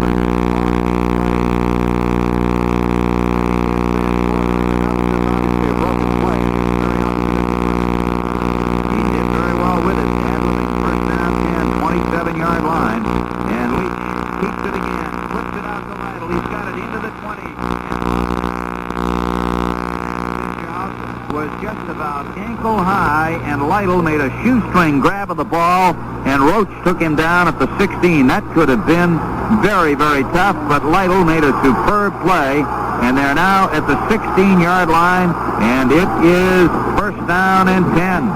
And Michigan on the move here in the 3rd period. At the 16-yard line, first and 10 for the Wolverines. Smith going out wide on the left side. They've got the 2 tight ends, Johnson and Smurgy, in there in the I formation. Davis is in front of Lytle. Leach in a long count. Leach takes it. He gives it to Lytle, exploding up the middle. He takes it into the 7-yard line. Rob Lytle really cracking up the middle, found the opening, and Roach and Beeman take him down as we pause now 10 seconds for station identification. Serving you 24 hours a day. This is Radio 93 WEOL in Elyria. It's 2:26. The ball at the 7-yard line, And it is second down and 1 yard to go here for Michigan. Lytle, 87 yards in 16 carries. One wide receiver, two tight ends. It is Lytle over the right side, and he's hit at the line of scrimmage and taken down. Give him one. Take him closer to the 6-yard line. Dantzler and Brown are there on the tackle for Ohio State. And it's possible now that we may have to have a measurement. Let us see where they put that ball down. They put it at the 7, and they won't need one. So it's going to be third down, and about a yard to go for the first down. Kirk Lewis alternating, going in and out with the plays with Jerry Zara from the guard position. Third down and a yard to go for Michigan, deep in Ohio State territory. No score here in the third quarter. Leach made a move. He flags down, and he handed the ball off, and it was Lytle going in there to about the 5, but Leach lifted as he was starting his play, and there's going to be a penalty on somebody. It's going to be on the Buckeyes. It is offside on Ohio State. Ray Griffin was the man who made the tackle. Bonamici is saying something to the official about the move of Leach. And he might have a point well taken, but in any event, the ball at the 7-yard line, it is an Ohio State offside. It goes half the distance, so it's 3.5 yards away. And it will be first down and goal to go. 9 minutes, 8 seconds left in the third quarter. 12 first downs for Michigan. That's a real tough situation with that quarterback under the center and lifting that leg and making that jerking motion. We'll talk about that. First down goal, 3.5 yards away for Michigan. Leach ready. I formation. He is handing off, and it's a touchdown for Russell Davis over right tackle into the end zone to culminate a drive of 80 yards in 14 plays. Make it 13 plays, and it is 6-0 Michigan. Russell Davis going over right tackle for the touchdown. And now Bob Wood, who has made 53 of 57 extra points, will go for the point after touchdown, and Jerry Zuber, the defensive back, is in there to hold for him. The try for the point after. 8:49 left to play in this third period. The snap. It is put down. The kick in the air. It is good. The score is 7-0 Michigan, and action continues in 30 seconds. This is Ken Coleman with Bob Connors. We're in the third quarter. Michigan finally on the board. 8:49 left to play. Russell Davis going from 3.5 yards out into the end zone. They started the drive on the 20 when they took the opening kickoff of this period, and they moved it right downfield and finally put it across. So the Wolverines have taken the lead, and now the Buckeyes have got to try to come fighting back here in this third period. Well, the Buckeyes have shown a glimmer or two, a spark or two of being able to put some offense together, maybe getting a point or two on the board. The ill-fated Jim Pacina pass into traffic in the end zone, resulting in an interception that stalled the first Buckeye drive. Jeff Logan had been running exceptionally well. Pete Johnson is having kind of a question mark day today. Last word I heard was he was 100% healthy, but he's just not having a particularly good day today, for one reason or another. Now ready to kick off is Bob Wood. Logan is between Springs and Jackson, back deep for the Buckeyes. Wood kicking from left to right, from the close to the open end of the stadium. And he boots it downfield, and it is going to be grabbed by Springs at the 10, to the right to the 15. And he is hit at the 17 and down. The score, 7-0 Michigan. Action continues in 30 seconds. The Ohio State Buckeyes are brought to you on WEOL by Nielsen Jewelers, Diamond Merchants in Lorraine, by Elyria City Furniture and Serta, the Vermilion Auto Dealers, and by Julian W. Perkins Incorporated. Electric heat is expensive. Convert your home to economical oil heating with an easily installed remote oil heat generator from Julian W. Perkins Incorporated. The main unit goes outside. In its attractive, non-rusting aluminum jacket, there's no danger to children, pets, or plants. Inside, it heats and provides hot water, with no risk of fire, no noise, no wasted space. Remote oil heat generators from Julian W. Perkins Incorporated, 40657 Butternut Ridge Road in Elyria. It will be second down and 10 at the 17-yard line for the Buckeyes. They have Mark Lang at center, Jim Saboka and Bill Lukens the guards, Lou Petrini and Chris Ward the tackles, Jones and Hyatt alternating as the wide receivers. Hyatt in there right now. Storer, the tight end. Placenta, Logan, Johnson, and Harrell rounding out. And now Placenta goes back to throw. He's being rushed. He's going to be spilled for a loss back at the 13-yard line. Jim Placenta is taken down back at the 13. John Hennessy is there to lead the charge for the Wolverines. Make it the 14-yard line, and so it will be third down and 13 yards to go for the first down. Tedesco, Sebring, Morton, and Hennessy are the men up front. Meter, Lang, and O'Neill are the backers. Bolden, Zuber, Hicks, and Pickens. Pickens, the man who made the interception on Placenta, as the deep men. The ball at the 14. It is third down coming up for Ohio State. Jim Placenta takes the ball. He hands it off. Logan over left tackle. Nothing. Right at the line of scrimmage, he is shut down by Greg Morton. So it's going to be fourth down and 14 yards to go, and Ohio State will have to send in Tom Spladany again to kick the ball. 7 minutes and 10 seconds left here in the third quarter, and in this quarter, so far, it has been Michigan. Spladany in 6 kicks has averaged 52 yards. He has been splendid this afternoon. Back in the deep positions, Jim Smith and Dwight Hicks for the Wolverines, standing at their own 40. Spladany gets it and boots it high in the air, hangs up there. At the 35, it is Smith in his own territory, to the 40, 45, and dumped at the 47-yard line. 7-0 Michigan. Action continues in 30 seconds. That was a 51-yard kick by Tom Spladany and a 12-yard run back by Jim Smith. The ball spotted on the 48-yard line of Michigan, where they'll have it first down and 10 with 6:42 remaining here in the third quarter of play. Timeout for the moment down on the field. 7-0 Michigan as a result of a Russell Davis touchdown, cracking over right tackle from 3.5 yards away on the first drive of this third period. A record crowd of 88,250 on hand. And Michigan kept the ball on the ground. They have rushed for 3,623 yards and have scored 37 touchdowns by running this year. But they can also throw the ball, although today has not been yet a day for Leach to throw it much. But it is a battle. It is 7-0 Michigan here as they have it on their own 48, first and 10. Russell Davis and Rob Lytle are back of the quarterback. He takes the ball. He's rolling right on the option. He flips it back to Lytle across midfield of the Buckeye 40.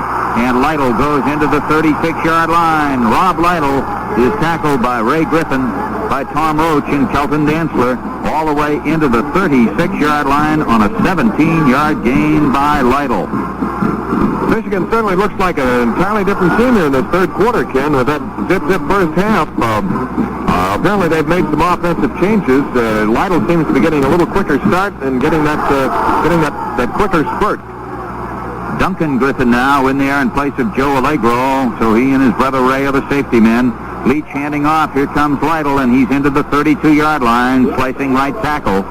Rob Lytle, the carrier, and Tom Cousino and Ed Thompson are there on the tackle. Dantzler coming along to help out, and Lytle's got over 100 now, 104 yards in 18 tries. The ball is in at the 32-yard line. So he picked up on that play 4 yards. It is second down and 6. All right. I just see what they're doing differently that they didn't do the first half to get this play off, and we'll talk about it. Second and 6 at the 32-yard line. They have 2 men wide on the left side in the I formation. And they have Davis with Lytle behind him. They give it to Davis. He goes over left tackle. He's inside the 30. He's on to the 28-yard line. Russell Davis, the ball carrier, and he is tackled on the play by Ed Thompson. If you notice, their quarterback, Leach, instead of, in the first half, he was taking a step back and then doing his pivot and handing the ball off to the receivers as the runner approached him. He is now going all the way back and handing the ball off to the runner as the runner comes forward, rather than he's meeting the runner now, and it's giving almost a look of a draw play is what's happening. Third down 2 situation at the 28-yard line of the Buckeyes. Michigan on another move here now. And it is Leach handing it off, and Lytle going over left tackle, going into the 23-yard line for a first down. Cousino and Duncan Griffin making the tackle for the Buckeyes at the 23. But they needed 2, and he got 5, but it's first down and 10 for Michigan. They started this one back on their own 48-yard line, and now they're in at the Ohio State 23 with 4:44 left to play here in the third quarter. Michigan is leading now 7-0, and they're grinding away. Out wide on the right goes Kurt Stevenson. Slotted on the right side is Jim Smith. Again, the I formation. Leach takes it. He gives it off to Russell Davis. He is in close to the 20-yard line, just outside it. Russell Davis is taken down. Again, Ed Thompson, one of the tri-captains of the Buckeyes, on the tackle. Call it the 20. They get second down and 7 to go for Michigan. 7-0, Michigan in front here in the third quarter, and we're down to just about 4 minutes left to play in this period. Again, Stevenson wide to the right. Guess out there on single coverage with him. Rick Leach, the quarterback. And broken play, flags down. He's been moving that head around, and that time he apparently had a missed count with some of the other people because he's the only one who really moved. And let us see what they do about this one. This will be, I believe, on Michigan. Leach seems to be discussing it with the referee, Eugene Calhoun.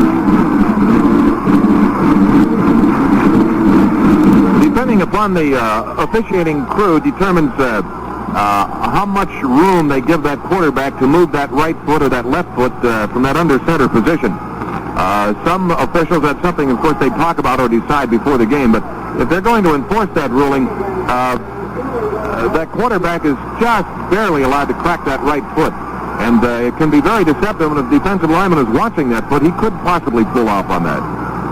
Well, it's on the Wolverines for illegal procedure, so it is second down and 12 at the 25-yard line. And let us see now what the quarterback has in mind. Rick Leach has the ball. He rolls right. He options. It's a reverse throw to Smith. And Smith is inside the 20. Smith to the 15. Smith to the 9. It looked like it was going to be an option to Lytle. Lytle was moving, but Smith came back, and he grabbed the ball out of the air, and he took it into the 9-yard line. Brzezinski made the tackle. Fine play pulled off by the Wolverines, and they have it at the 9, first down and goal to go on a 16-yard gain. The ball was in the air. You would have sworn it would go to Lytle, but out of nowhere came Smith, although he knew he was going, and he went from right around the left end and moves it into the 9 where it is first down and goal to go for Michigan. Rick Leach, the quarterback, with his team in an I formation. Takes the ball, hands it off, and it is Lytle cracking to the 7-yard line. Bob Brzezinski and Ray Griffin make the tackle at the 7, and it is second down and goal to go for Michigan with 2 minutes and 55 seconds left to play. 7-0 Michigan here in the third quarter. Couple of defensive changes now for the Buckeyes. They get a little more beef up there in the middle. Second down and goal at the 7-yard line. Again, the I formation. And Leach rolling left. Gives it off to Davis inside the 5, onto the 3. Over left tackle, Russell Davis. And at the 3-yard line, Paul Ross, who is in there as an extra linebacker, makes the tackle for Ohio State. At the 3, it is third down and goal to go. They started on their own 48-yard line. They've had it for 10 plays. On the first drive, they had it for 12 plays. So they have been able to play possession football. 2 minutes left to play, third quarter, 7-0 Michigan. Third and goal at the Buckeye 3-yard line. Leach counting. Leach gets it. Starts to roll right, hands it off, and pounding in for the touchdown is Russell Davis. Davis goes in for the score, his second of the day. And and it is 13-0 Michigan. As he went over right tackle from about the same distance as last time. Davis in for the touchdown. 13-0, and they call now on Bob Wood for the extra point. 1 minute, 47 seconds left to play. Jerry Zuber is there to hold for Wood. The snap, he fakes it. He's running right, and he is going in, and he scores. Jerry Zuber goes in to score, and so they pick up the 2 points, and it is 15-0. And that puts additional pressure on the Buckeyes. That was a tremendous strategical move on the part of Coach Schembechler, because now that element of the tie has been removed with that extra point. Just a simple difference of the 14 to the 15 points. That has just about now removed the possibility of Ohio State winning on a tie. And they pulled off a 52-yard drive in 10 plays. And in this third period, giving credit where it is due, it has been dominated by the Wolverines of Michigan. And they not only had a very effective play there on that good fake with no trouble for Zuber going in, but also the reverse to Smith, which picked up 16 yards, was a very big play in the third quarter. So the Buckeyes now are in a situation where they're going to have to really go wide open in the 16 minutes and some seconds that they have left of football against Michigan here this afternoon. It is 15-0. The Wolverines are in front. Coach Hayes on his own 43-yard line talking to Coach George Chop with the earphones on, in touch with the coaches up in the roof. They're going to try and get their act together here and put some points on the board. Bob Wood will kick off. Logan is back deep. He has Springs and Jackson with him. Wood kicking from left to right, from the close to the open end of Ohio Stadium. 88,250, a record crowd on hand. And here it is. The kick in the air going down to the goal line. And Logan is not going to bring it out, about 4 yards back in. So it goes to Ohio State. It will be on the 20. First down and 10 yards to go for the Buckeyes. Jim Pacenta in there at quarterback. While we have a moment, let's say hello to the folks listening on our 45-station network here in Ohio, including WEOL in Elyria, and here in Columbus on our originating station, WTVN. Ohio State on the 20-yard line, first down, 10 yards to go. 15-0 the score. Michigan is out in front. Here they come into the I formation. Jim Pacenta ready. He takes it, he rolls left, and he is hit and spilled for a loss at the 16-yard line. Pacenta hit hard by Greg Morton in there on the stop at the 16-yard line, and it is going to be second down and 14 yards to go. Bob Hyatt in and Herman Jones out.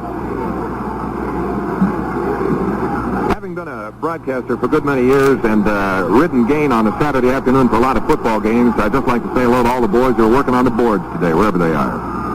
Yes, sir, and here's Pacenta over the right side to the 20, 25, to the 30, and across it to the 31-yard line, first down. Pacenta on the option, kept the ball, and he takes it out to the 31-yard line, first down, 10 for the Buckeyes.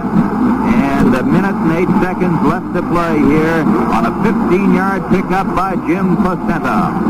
The Buckeye fans come alive. Like to get something going here. 15-zip, Michigan leads us. Now a minute left in the third quarter. Again, the I formation, two men wide on the left side. Pacenta rolling left and looking. He fires it down and out. It is incomplete at the 40-yard line. He was trying for Jimmy Harrell, who has caught 10 this season, but it is no good. The coverage out there by Jim Bolden and by Jerry Zuber. So for the Buckeyes on their 31, it is second down and 10 yards to go. Michigan 15 points here in this third period of play on two authoritative drives. 51 seconds showing on the clock as Hyatt comes out wide to the left. Harrell slotted on the left side. Johnson in front of Logan. Fakes to Johnson. Pacenta rushed hard. He fires it up the middle. He hits Harrell. Gets him at the 48-yard line. He is down there. Jimmy Harrell hit by Dwight Hicks at the 48. First down. Fine throw by Jim Pacenta. Jimmy Harrell on the reception. A 17-yard pickup, a first down for the Buckeyes. Down to 42 seconds and the clock moving here in the third quarter. 15-0 Michigan out in front. Jones coming wide to the left. Harrell is slotted again on the left side. Pacenta fakes. He fades back. He throws long for Harrell, and it is incomplete at the 15-yard line. Double coverage on him. Hicks and Bolden were on him back at the 15-yard line of the Wolverines. Pretty good throw, but tough coverage in there by Michigan. It'll be second down and 10 for the Buckeyes at their own 48-yard line.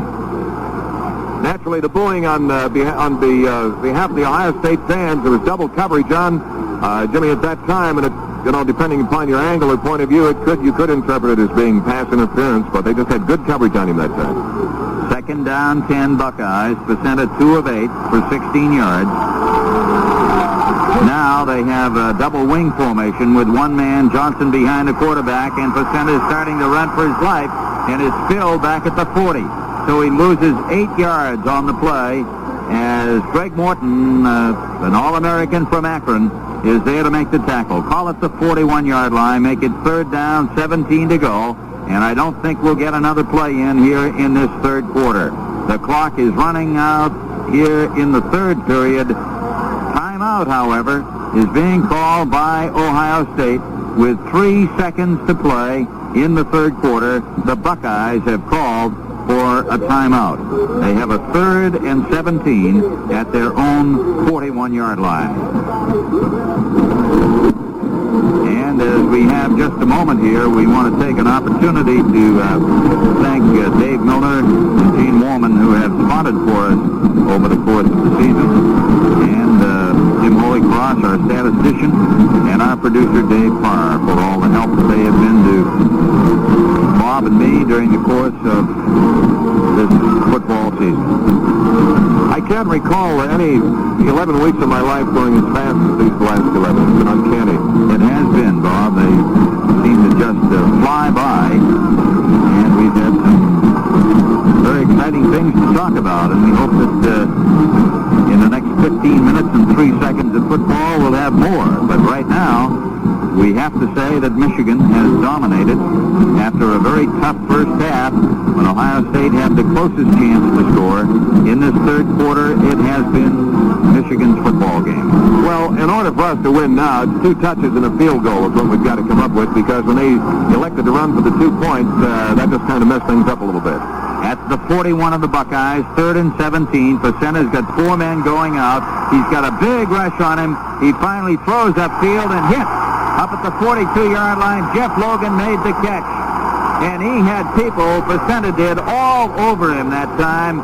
4 guys rushing in on him, and Logan made the catch over at the 42-yard line. It was 3rd and 17. I don't know whether they made it or not, but anyway, time has run out. They're measuring. We will have no time left. The end of the third quarter, the score 15-0 Michigan. This is the Ohio State Football Network.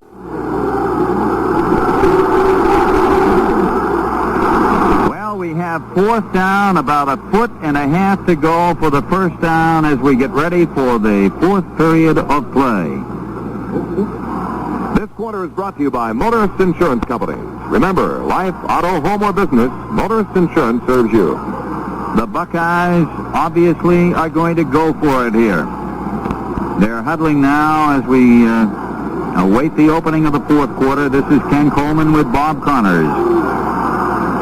Pacenta has come over from the sideline and joined his teammates now in the huddle.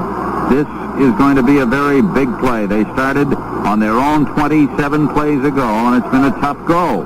They have moved that ball somewhat. They've had like a 2nd and 14 and made a first down. They've had a 3rd and 17, and now they're 1.5 feet away from a first down. So let's see whether or not they can get it here and keep it alive. They're trailing 15-0 to Michigan as we go into this final 15 minutes of action. Time time still out on the field. And the Michigan defenders, I'm sure they'll be up there with those linebackers right in behind. There's a similar situation to this at the Penn State game, as you recall, when they did that reverse to, was it Bobby Hyatt? Yeah. They go to the full house tee and the two tight ends in this situation. And the quarterback, Placenta, gives it to Johnson, flags down. He goes to the 41-yard line. That'll be a first down, but the flag's down. Let's see who did what. It's against Michigan. So Ohio State got the first. They're checking with Bill Lukens. Presumably, being against Michigan, they would take the extra yardage and do that, and it will be moved in to the 37-yard line.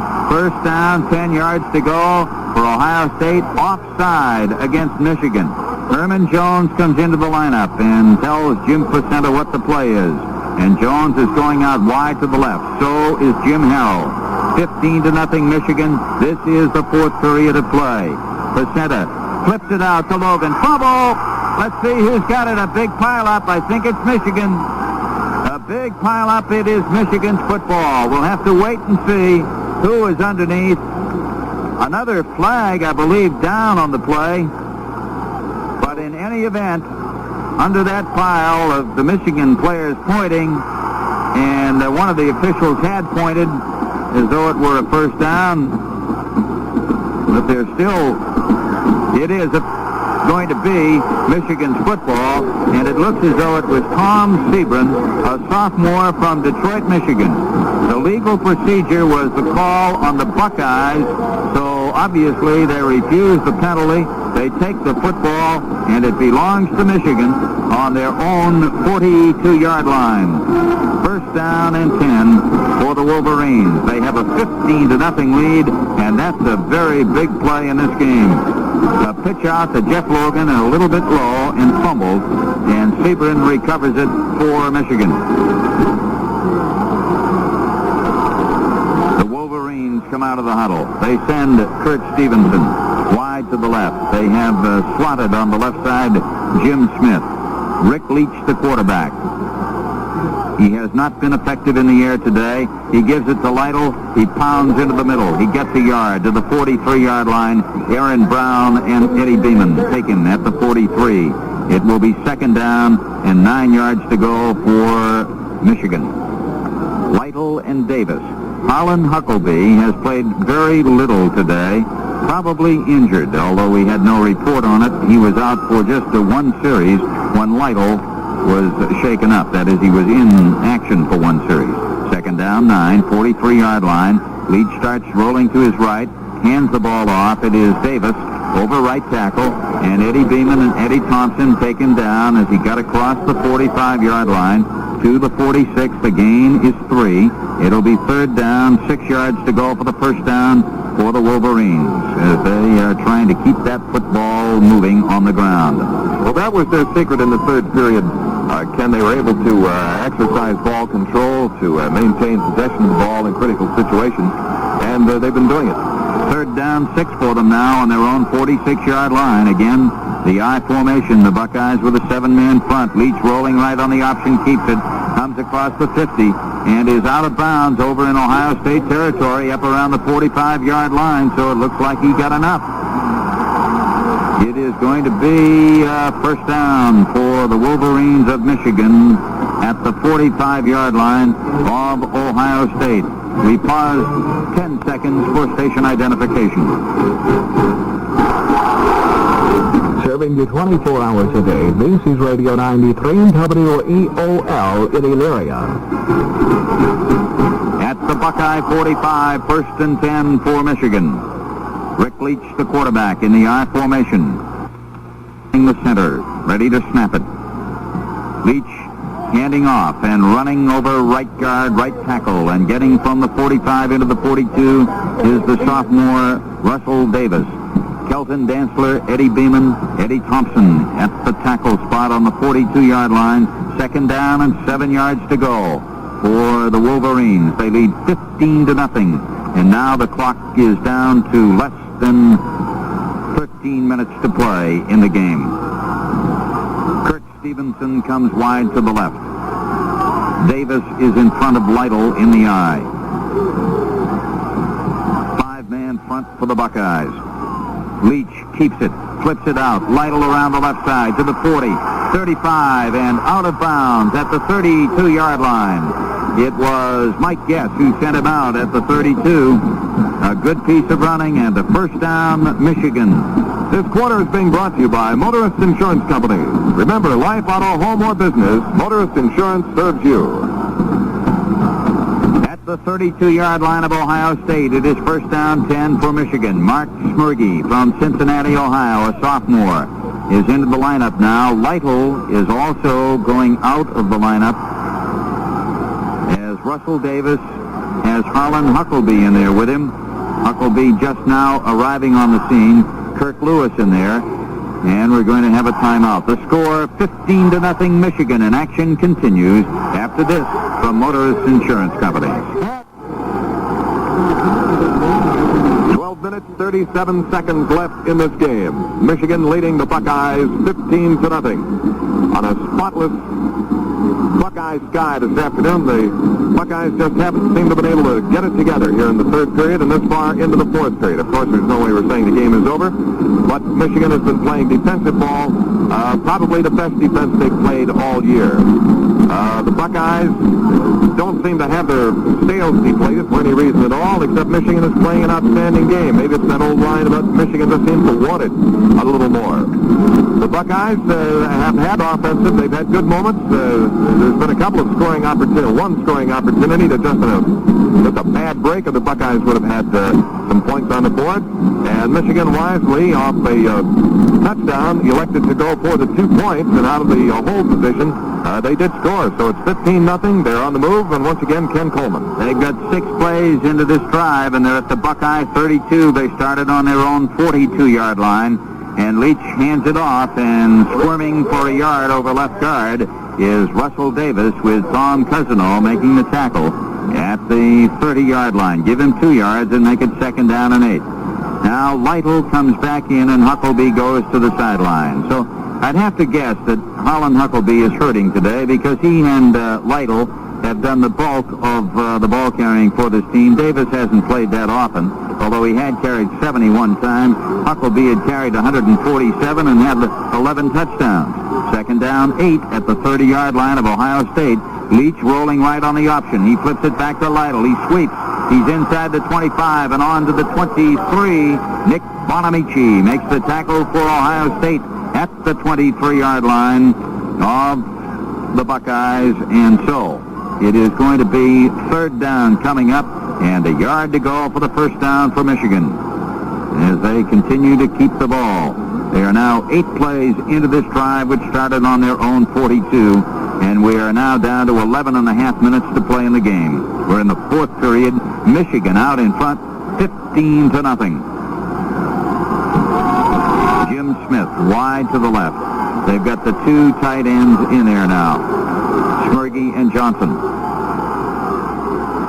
Leach hands it off to Lytle. He goes over right tackle. He's into the 21-yard line. Looks as though he has the first down. He does. And Tom Cousino and Eddie Beeman make the tackle on him at the 21-yard line of Ohio State. And there it is first down and 10 for the Wolverines. Their third down conversion charts for this third period and into the fourth period have got to be somewhat phenomenal. They've had in the first half, the statistics indicated on third down efficiencies, the Buckeyes 2 for 8 and Michigan also 2 for 8. But the second half has been just an entirely different ballgame. Leach with the ball, handing off. Russell Davis over right tackle. Inside the 21, pounds down to about the 17-yard line. Nick Bonamici is again there on the stop for the Buckeyes. Bonamici playing his last game for Ohio State, and the gain is 4. It'll be second down and 6 yards to go. 17 years in action for the Buckeyes. Not all of them in action, of course, but in uniform for their final game. Second down and 6 to go at the 17-yard line. It is Russell Davis getting a yard over right tackle, and Aaron Brown takes him at the 16. It'll be 3rd down and 5 to go for the first down, and the clock now is down to 10 minutes left to play in the game. 15-0 Michigan out in front. Just talking about on 3rd down efficiency, Michigan is 8 of 8 now in the second half. That's ball possession. That's game control. And that is pretty much the story. Stevenson has gone back in. Smirgy goes out. It is 3rd down and a long 5 to go at the 16-yard line. 2 men are out wide on the left side. I formation. And Leach back to throw. Looks and guns it down on the right side. And I believe it is intercepted. It's Tom Roach who makes an interception for the Buckeyes. And Ohio State gets the ball. He was trying for his tight end. Gene Johnson didn't get him. Tom Roach picks it off. And Ohio State gets the football. At the 13-yard line of Ohio State, it will be 1st and 10 for the Buckeyes with 9:28 left. It would appear that he just wrestled the ball away from him. It appeared the ball got to both hands at the same time, but Roach was the one that came away with it. Now we're going to get a timeout on the field. It is 15-0 Michigan, and action will continue after this from Motorists Insurance Company. When you're young. 9 minutes and 28 seconds to go in the 4th quarter as Michigan leads Ohio State 15-0. Ohio State, by way of an interception, will have the ball now on their 13-yard line. Michigan, their backs to the sun, in their blue trousers, white jerseys, the maize and blue helmets, the blue numbers. Ohio State in their, of course, traditional scarlet and gray, wearing the scarlet home jerseys, white numerals, the gray helmets and the gray trousers. We're ready to put it into action with more play-by-play, Ken Coleman. At the 13-yard line of Ohio State, Jim Pacenta fakes, goes back to throw, fires it up the middle. It is intercepted at the 28-yard line by Zuber, and he is back into the 15. He picked it off at the 28-yard line. He is tackled by Bill Lukens at the Buckeye 15-yard line. So Michigan will get the ball, 1st down and 10. An interception thrown by Pacenta. Leach, by the way, has not completed a pass in 6 tries and has had 1 intercepted.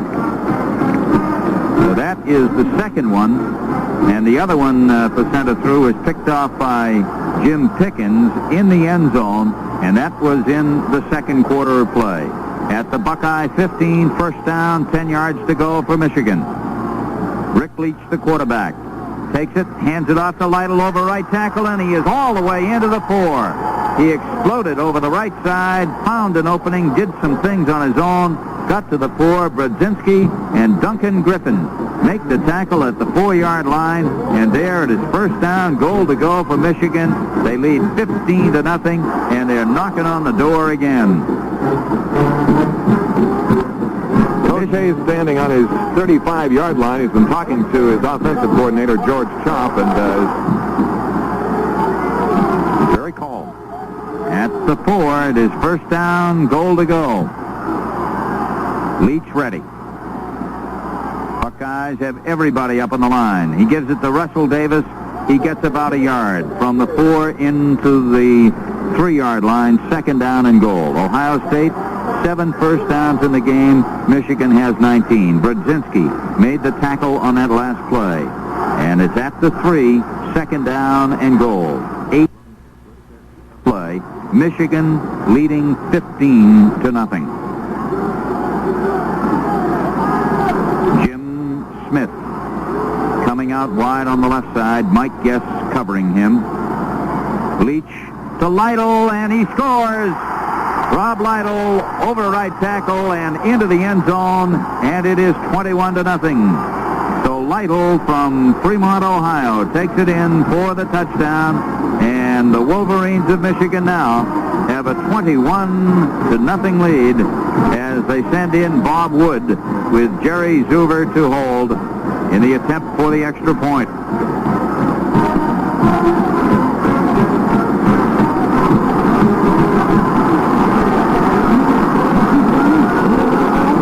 Rob Lytle, the all-time leading ground Brown Gator of Michigan scoring the touchdown. The try for the point is good. It is 22-0 Michigan, and action will continue after this from Motorist Insurance Companies.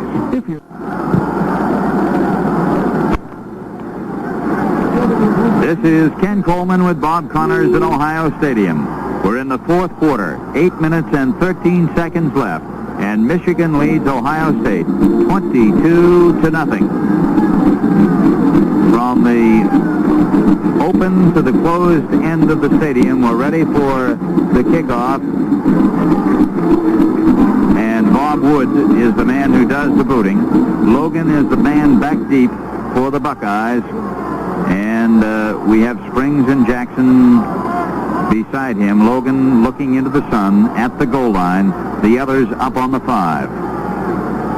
The last time the Buckeyes were shut out was in 1964. Michigan did it 10-0 to the Rose Bowl. And right now it is 22-0 Michigan as Wood gets ready to kick it. Coming up on the ball. Low line drive kick. It goes down. It will be grabbed by Logan at the goal. To the 5, to the 10, and to the 12, and that's all. Taken down at the 12-yard line, and in there to make the tackle on the play is Tom Sebron, who has done a fine job defensively today for the Wolverines. Ohio State's ball on their 12, and it is first down and 10 yards to go for the Buckeyes. 8:10 to play in the fourth and final quarter. Placenta coming from the sidelines after conferring with the coaches. Now the Buckeyes come out of the huddle. They send Herman Jones out on the left. Logan is out on the right as they go to a double wing. Johnson the lone setback. Placenta back. He throws it up the middle. Incomplete. Almost intercepted for Greg Stora. And back there on the coverage was safety man Dwight Hicks. Stora has been one of the prime receivers this year, and that one angled up over the middle, went incomplete. Well, there's no secret now as to what Coach Schembechler will do defensively. I mean, he's sitting on 22 points. All he's got to do is just drop his secondary back and just sit and wait for the Buckeyes to go to the air. Second down, 10. Logan coming out wide right. Harrell is out on the left, so is Hyatt. Again, Johnson, the only man behind. Placenta goes back to throw it. And here's a big rush on him. He gets it out, however, to Johnson coming out of the backfield. And Pete Johnson is out to the 24-yard line, and Jerry Zuber makes the tackle on the play. That'll be a first down. Johnson swinging out of the backfield, brings it out to the 24. First and 10 for the Buckeyes on a good pass by Placenta. And he had a very hard rush on him by Sebron, who was just pouring in from the right side. Final score in now, Ohio University has beaten Northern Illinois 63-15. 7 minutes, 40 seconds left here. 22-0 Michigan on top. At the 24-yard line, back goes Placenta to throw it. He is going to run it now, and he is taken down for a loss at the 23-yard line by the middle guard, Steve Graves, who is from Cleveland, Ohio, a sophomore. The ball at the 23-yard line. His receivers covered. He had to keep the football. Lost back to the 23. And it is second down and 11 as Bob Hyatt comes in with the play from the sidelines. They have 7 minutes and 9 seconds to go in the game, and apparently some of the Buckeye fans feel that 22-point bulge is more than they can handle, as quite a few of the record crowd, all-time record crowd, starting to leave. Second down, 11. Placenta again back. And firing on the left side, Harrell makes the catch at the 48-yard line, and he is hit very hard and downed at the 48 by Dwight Hicks. Very tough stop, and both of them hurt a little bit, but to the credit of Harrell, he gets up right away.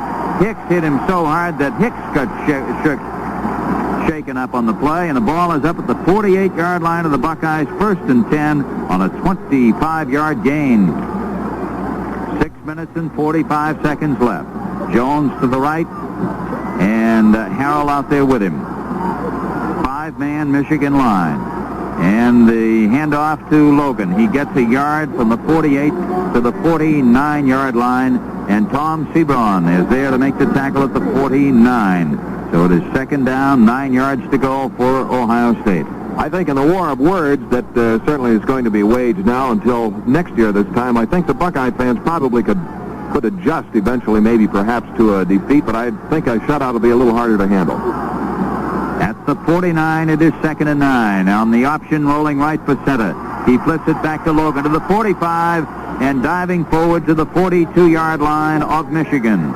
Jeff Logan running with a football into the 40. Well, let's see if they spot it. Maybe closer to the 43 when they bring it in to the hash marks. They may even be going to have to measure here to see whether or not they made the first down. That is what they will do. They have to come across the field with it. This quarter is being brought to you by Motorist Insurance Company. Remember, life, auto, home, or business, Motorist Insurance serves you. They are measuring now. They had to come all the way from the opposite side of the field to see whether or not the Buckeyes were able to make the first down. Now they're bringing it in some to take a closer look at it at the 42-yard line. That's where the ball was spotted in Michigan territory. It is going to be third down and less than a yard to go for the first down for Ohio State. 5:58 remaining, 22-0. Michigan is out in front. The biggest crowd to ever see a game in a stadium, 88,250. The center 5 of 12 for 71 yards. The center hands it to Pete Johnson, and he goes and gets the first down, and that's about all. In at the 41-yard line as Greg Morton takes him at that spot. Johnson just enough to make the first down at the 41-yard line. First and 10 for the Buckeyes, and of course the Wolverines in this position, they'll give it to you. They just soon, if you want to keep it on the ground, that's fine. Herman Jones goes out wide to the left, so does Harrell, and on the right comes Logan. One set back in there in the double wing for center back. He's rushed, and he is going to be spilled for a loss back at the 47-yard line. They had a pile of people coming in. Sebron was in there. Meter came in from a safety position to help, not safety, but a linebacking position to take him back at the 46-yard line. And there it is going to be second down and 15 yards to go. 5 minutes left to play in the game and the clock moving. Final score in now. Wittenberg has defeated Baldwin Wallace 16-14. That is the final. Second down and 15. Back goes Pacenta. And he throws up the middle, incomplete for Pete Johnson, up around the line of scrimmage as Pete circled out of the backfield. And that makes it third down and 15 to go for Ohio State on the Michigan 46-yard line. And again, it was Tom Sebron who was in there to provide tough coverage. He's been alternating at defensive end with Dom Tedesco, and the two of them have kept constant pressure on the passer. Jimmy Harrell going out wide on the left. Out on the right, split as an end, Herman Jones. The center back to throw it. He is rushed again. He is spilled again for a loss back at his 45-yard line. There's a 9-yard loss on that play, and so it's going to be fourth down and 24 yards to go for a first down for the Buckeyes of Ohio State, and Tom Skladany is going in to kick. 4 minutes, 20 seconds left to play. Michigan leading it 22-0. Skladany going into punt formation on a 4th and 24 situation. Members of the University of Michigan band are displaying a white flag with some kind of a red splotch in the middle of it. I can't see what that is. I think it's a rose.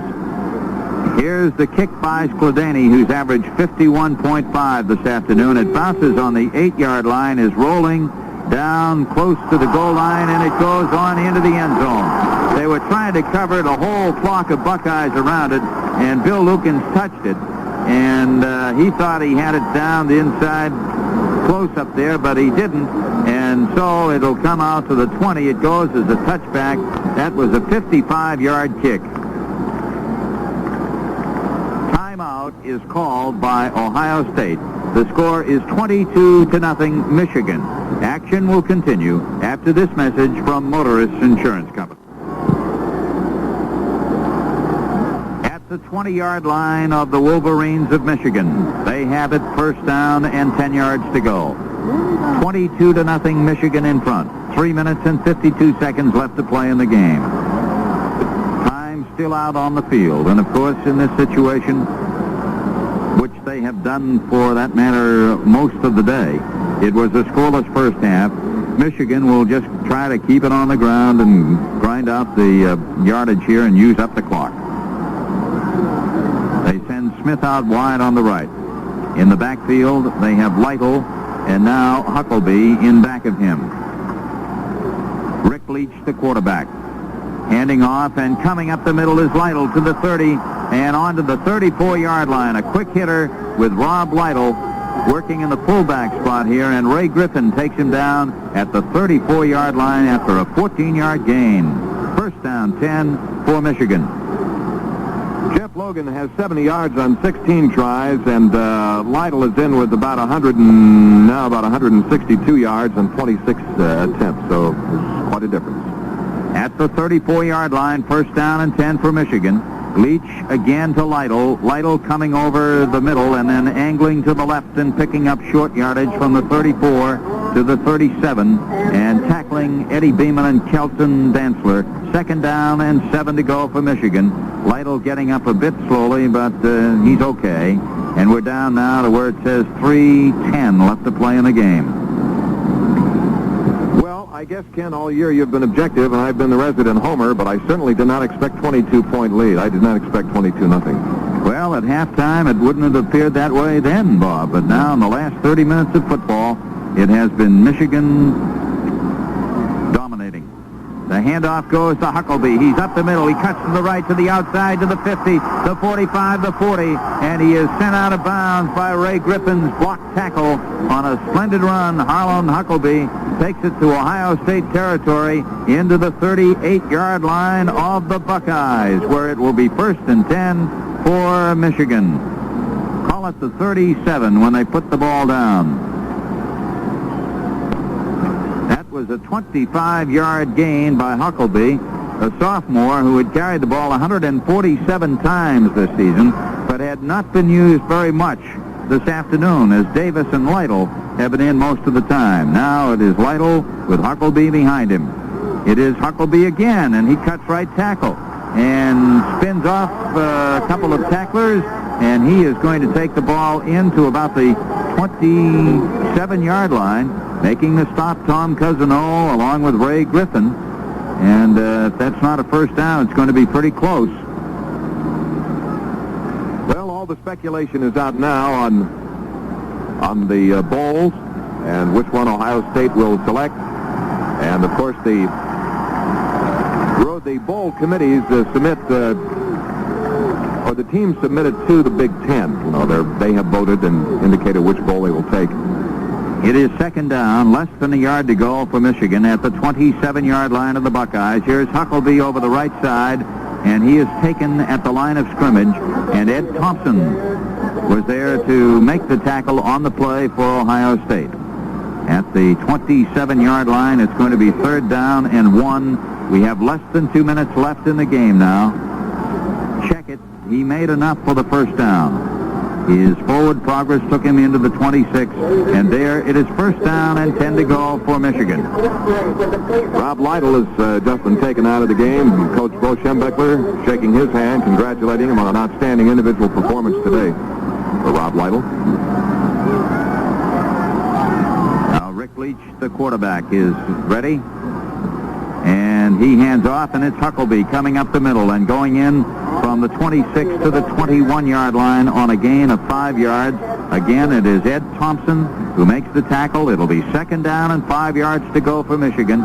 We have a minute and 14 seconds left to play, and the clock is moving down. It is moving down, and we're going to get a timeout on the field. 22-0, Michigan leads, and action will continue. Message from Motorist Insurance Company. A minute 13 to go. Michigan leading Ohio State 22-0. The first Michigan offensive unit, by and large, is off the field. And they're all celebrating, jumping up and down, holding the fingers, indicating But they are number one, I assume, and they feel that by going to the Rose Bowl, they'll have a chance to play one of the high-ranked Pac-8 teams, either USC or UCLA, and they're holding up the number one, the victory single. They're dancing with each other, dancing with the coaches. And the public address announcers indicated that they would prefer that the Ohio State fans remain calm and placid when this is over. And it probably would be best if the Michigan bench did not rub it in too much. Score is 22-0. Michigan is knocking at the door, and here once again is Ken Coleman. Stacy Johnson, a sophomore, is in their quarterback now. He's from Camden, New Jersey. Leach had gone all the way. Johnson takes over, and Johnson hands off, and running over left tackle is Clayton. Clayton taking the ball into the 16-yard line. Tom Cousino makes the tackle as we pause 10 seconds for station identification. Serving you 24 hours a day, this is Radio 93 WEOL in Elyria. The clock down to 45 seconds. It is third down and less than a yard to go for a first down for Michigan. Johnson, the quarterback, with a long count. He takes the ball, he hands it off. Running over left tackle is Clayton again, and he takes it into the 13-yard line, which is going to be enough for a first down. Making the stop is Tom Cousino. The clock down to 30 seconds left to play, and it is moving along. Leach left the game without a completion, one interception in 7 attempts this afternoon. But Michigan in the third quarter started to dominate on the ground, and that has been the difference here this afternoon. We're down to where we have a play or two left to go, and the quarterback, Stacy Johnson, gets the ball, hands it off, and running with it is Kevin King going over right tackle, and that's all. It is over, and Michigan has won. This quarter has been brought to you by Motorist Insurance Companies. Remember, life, auto, home, or business, Motorist Insurance serves you. That's the end of the game with the score, Michigan 22, Ohio State nothing. And we'll return with a final summary after this from Motorist Insurance Companies. Well, we're back here at Ohio Stadium. The Buckeyes filing into their locker room now over on the far side of the field. A record crowd of 88,250 watched as Michigan won it 22-0. It was a scoreless first half. Ohio State had one golden scoring opportunity stopped when Jim Pickens picked off a pass in the end zone. He's from Sylvania, Ohio, and he intercepted a Jim Placenta pass. And so at halftime, they went out with no score. But in the third quarter, Michigan started to dominate on the ground. They started on their own 20, and in 12 plays, they went 80 yards, and Russell Davis took it over to give them a 7-0 lead. Then they took the ball on their own 48. They went 52 yards in 10 plays. Russell again scoring, and then Zuber looking as though he was going to be holding, going over for 2 points to make it 15-0. And then they got another touchdown from Lytle in the fourth quarter, 22-0 to score, Bob Connors. And I think you mentioned that it's been a long time since the Buckeye team has been shut out. 1964, Michigan did it, 10-0, and Michigan went on to go to the Rose Bowl. That was the last time. That's been a long time. Well, there isn't an awful lot you can say about it. Just in the interest of reporting it correctly, you have to give it to Michigan. They earned it. In the second half, they showed it by dominating, and they did it on the ground. The final score again, 22-0 Michigan. Don't go away. The coach's comments are coming up.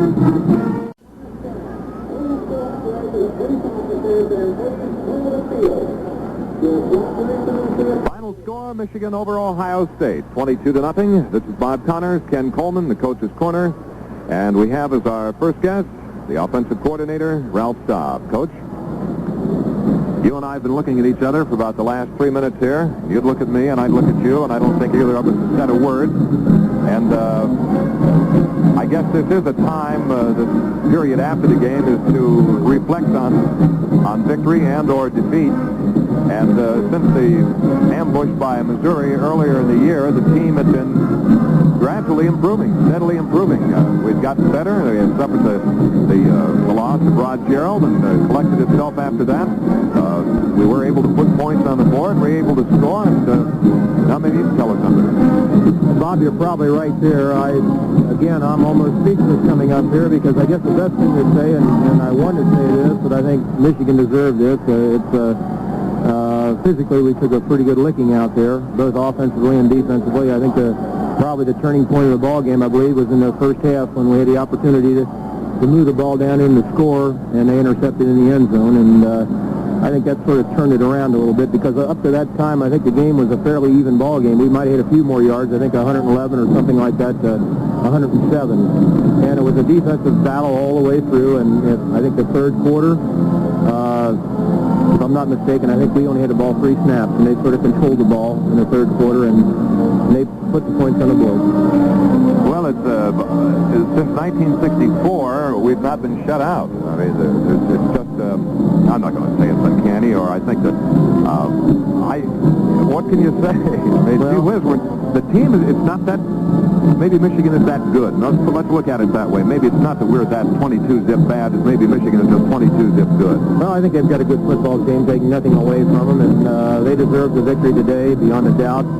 I don't think we played as well as we could play, and I just have to give credit to Michigan. And they won the ball game, and they did a great job at it. Ken, do you have anything you want to mention here? I think I haven't seen Stark around. I don't know whether was he in the booth with you? No, he was downstairs. Okay, well, I don't know whether Stark is up there or not. Ken, if you have anything you'd like to ask or anything you'd like to bring up. Well, I think that Ralph really has, made the observations. Certainly, that third quarter situation, they just seem to come out there and do some things and dominate that game. Coach, I think he hit it pretty well on the head. First half was pretty well even, and if they'd had the opportunity of scoring, it might have, on the pass, it was picked off in the end zone by Pickens off Jim Placenta. And it was a good play because it was, I think, the first time this season that I've seen the look of throwing out of the robust tee, and so it had an element of surprise, but the execution just didn't happen right. Well, I think the bad part about that, our kids were moving the ball on the ground. For the first time, we had a sustained drive going, and I think we could have taken the ball in at that point had we stayed on the ground. And then, of course, we put the ball in the air, and of course they intercepted, and to their credit.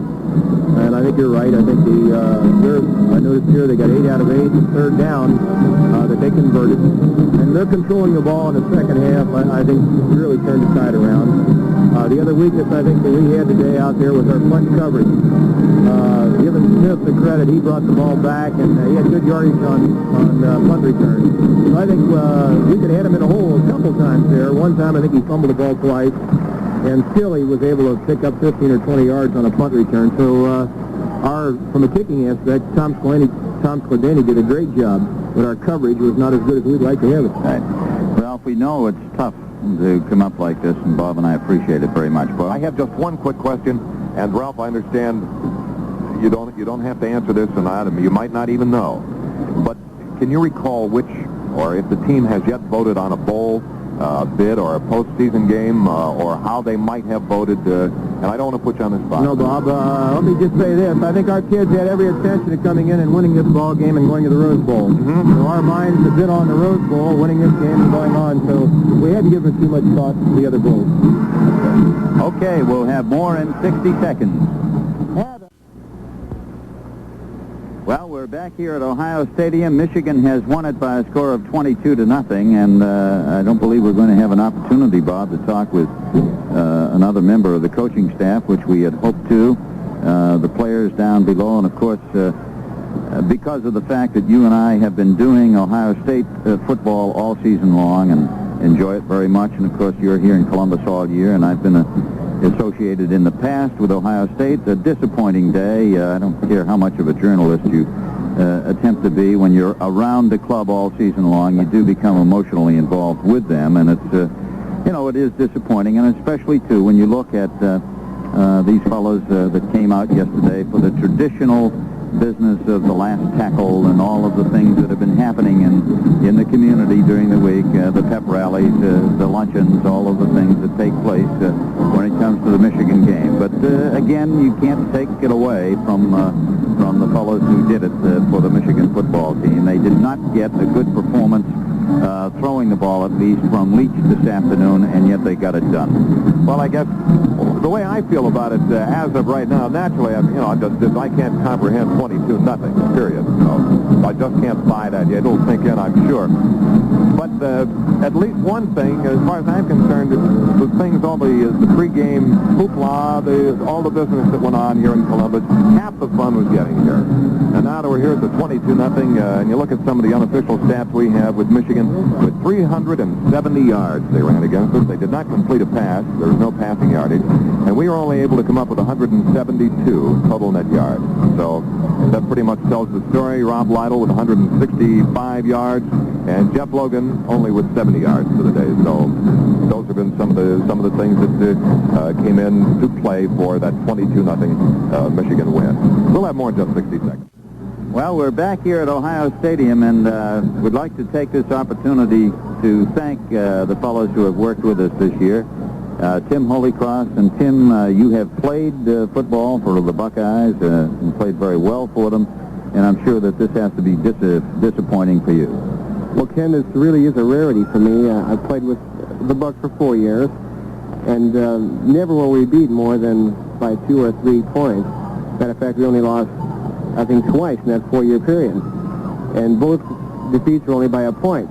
So this is something that's foreign to Buckeye fans and to the Buckeyes themselves, and we hope that it'll all mean more work, harder work in the spring, and maybe opening up a few new aspects of the offensive game, since we did get shut out today, and make for a much better season next year. Right. Thank you very much, Tim Holycross, for all of your help. And Gene Warman here, who spotted the Buckeyes for us.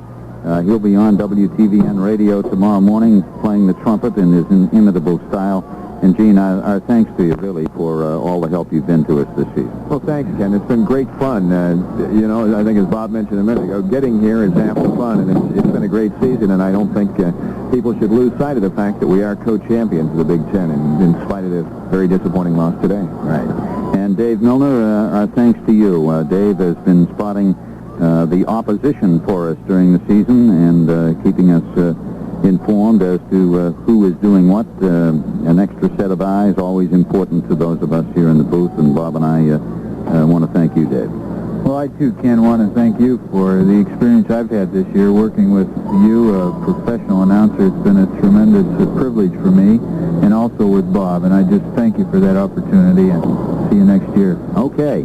And Robert, I guess we've come up to time, and I mentioned earlier today during the broadcast, it's really been a lot of fun with you, and I hope that we'll be back again next year to do more of the same, and I know that we'll also be down Cincinnati for that Shrine Bowl. Yeah, we'll be in Cincinnati for the Shrine Bowl and be looking forward to it. But for all the folks along the Ohio State Football Network, it has been most enjoyable to be back on the Ohio scene doing football once again this year. And Bob, I really enjoyed working with you and thought you did a splendid job. Well, thank you. I appreciate that, Ken, and it's been a two-way street. Right.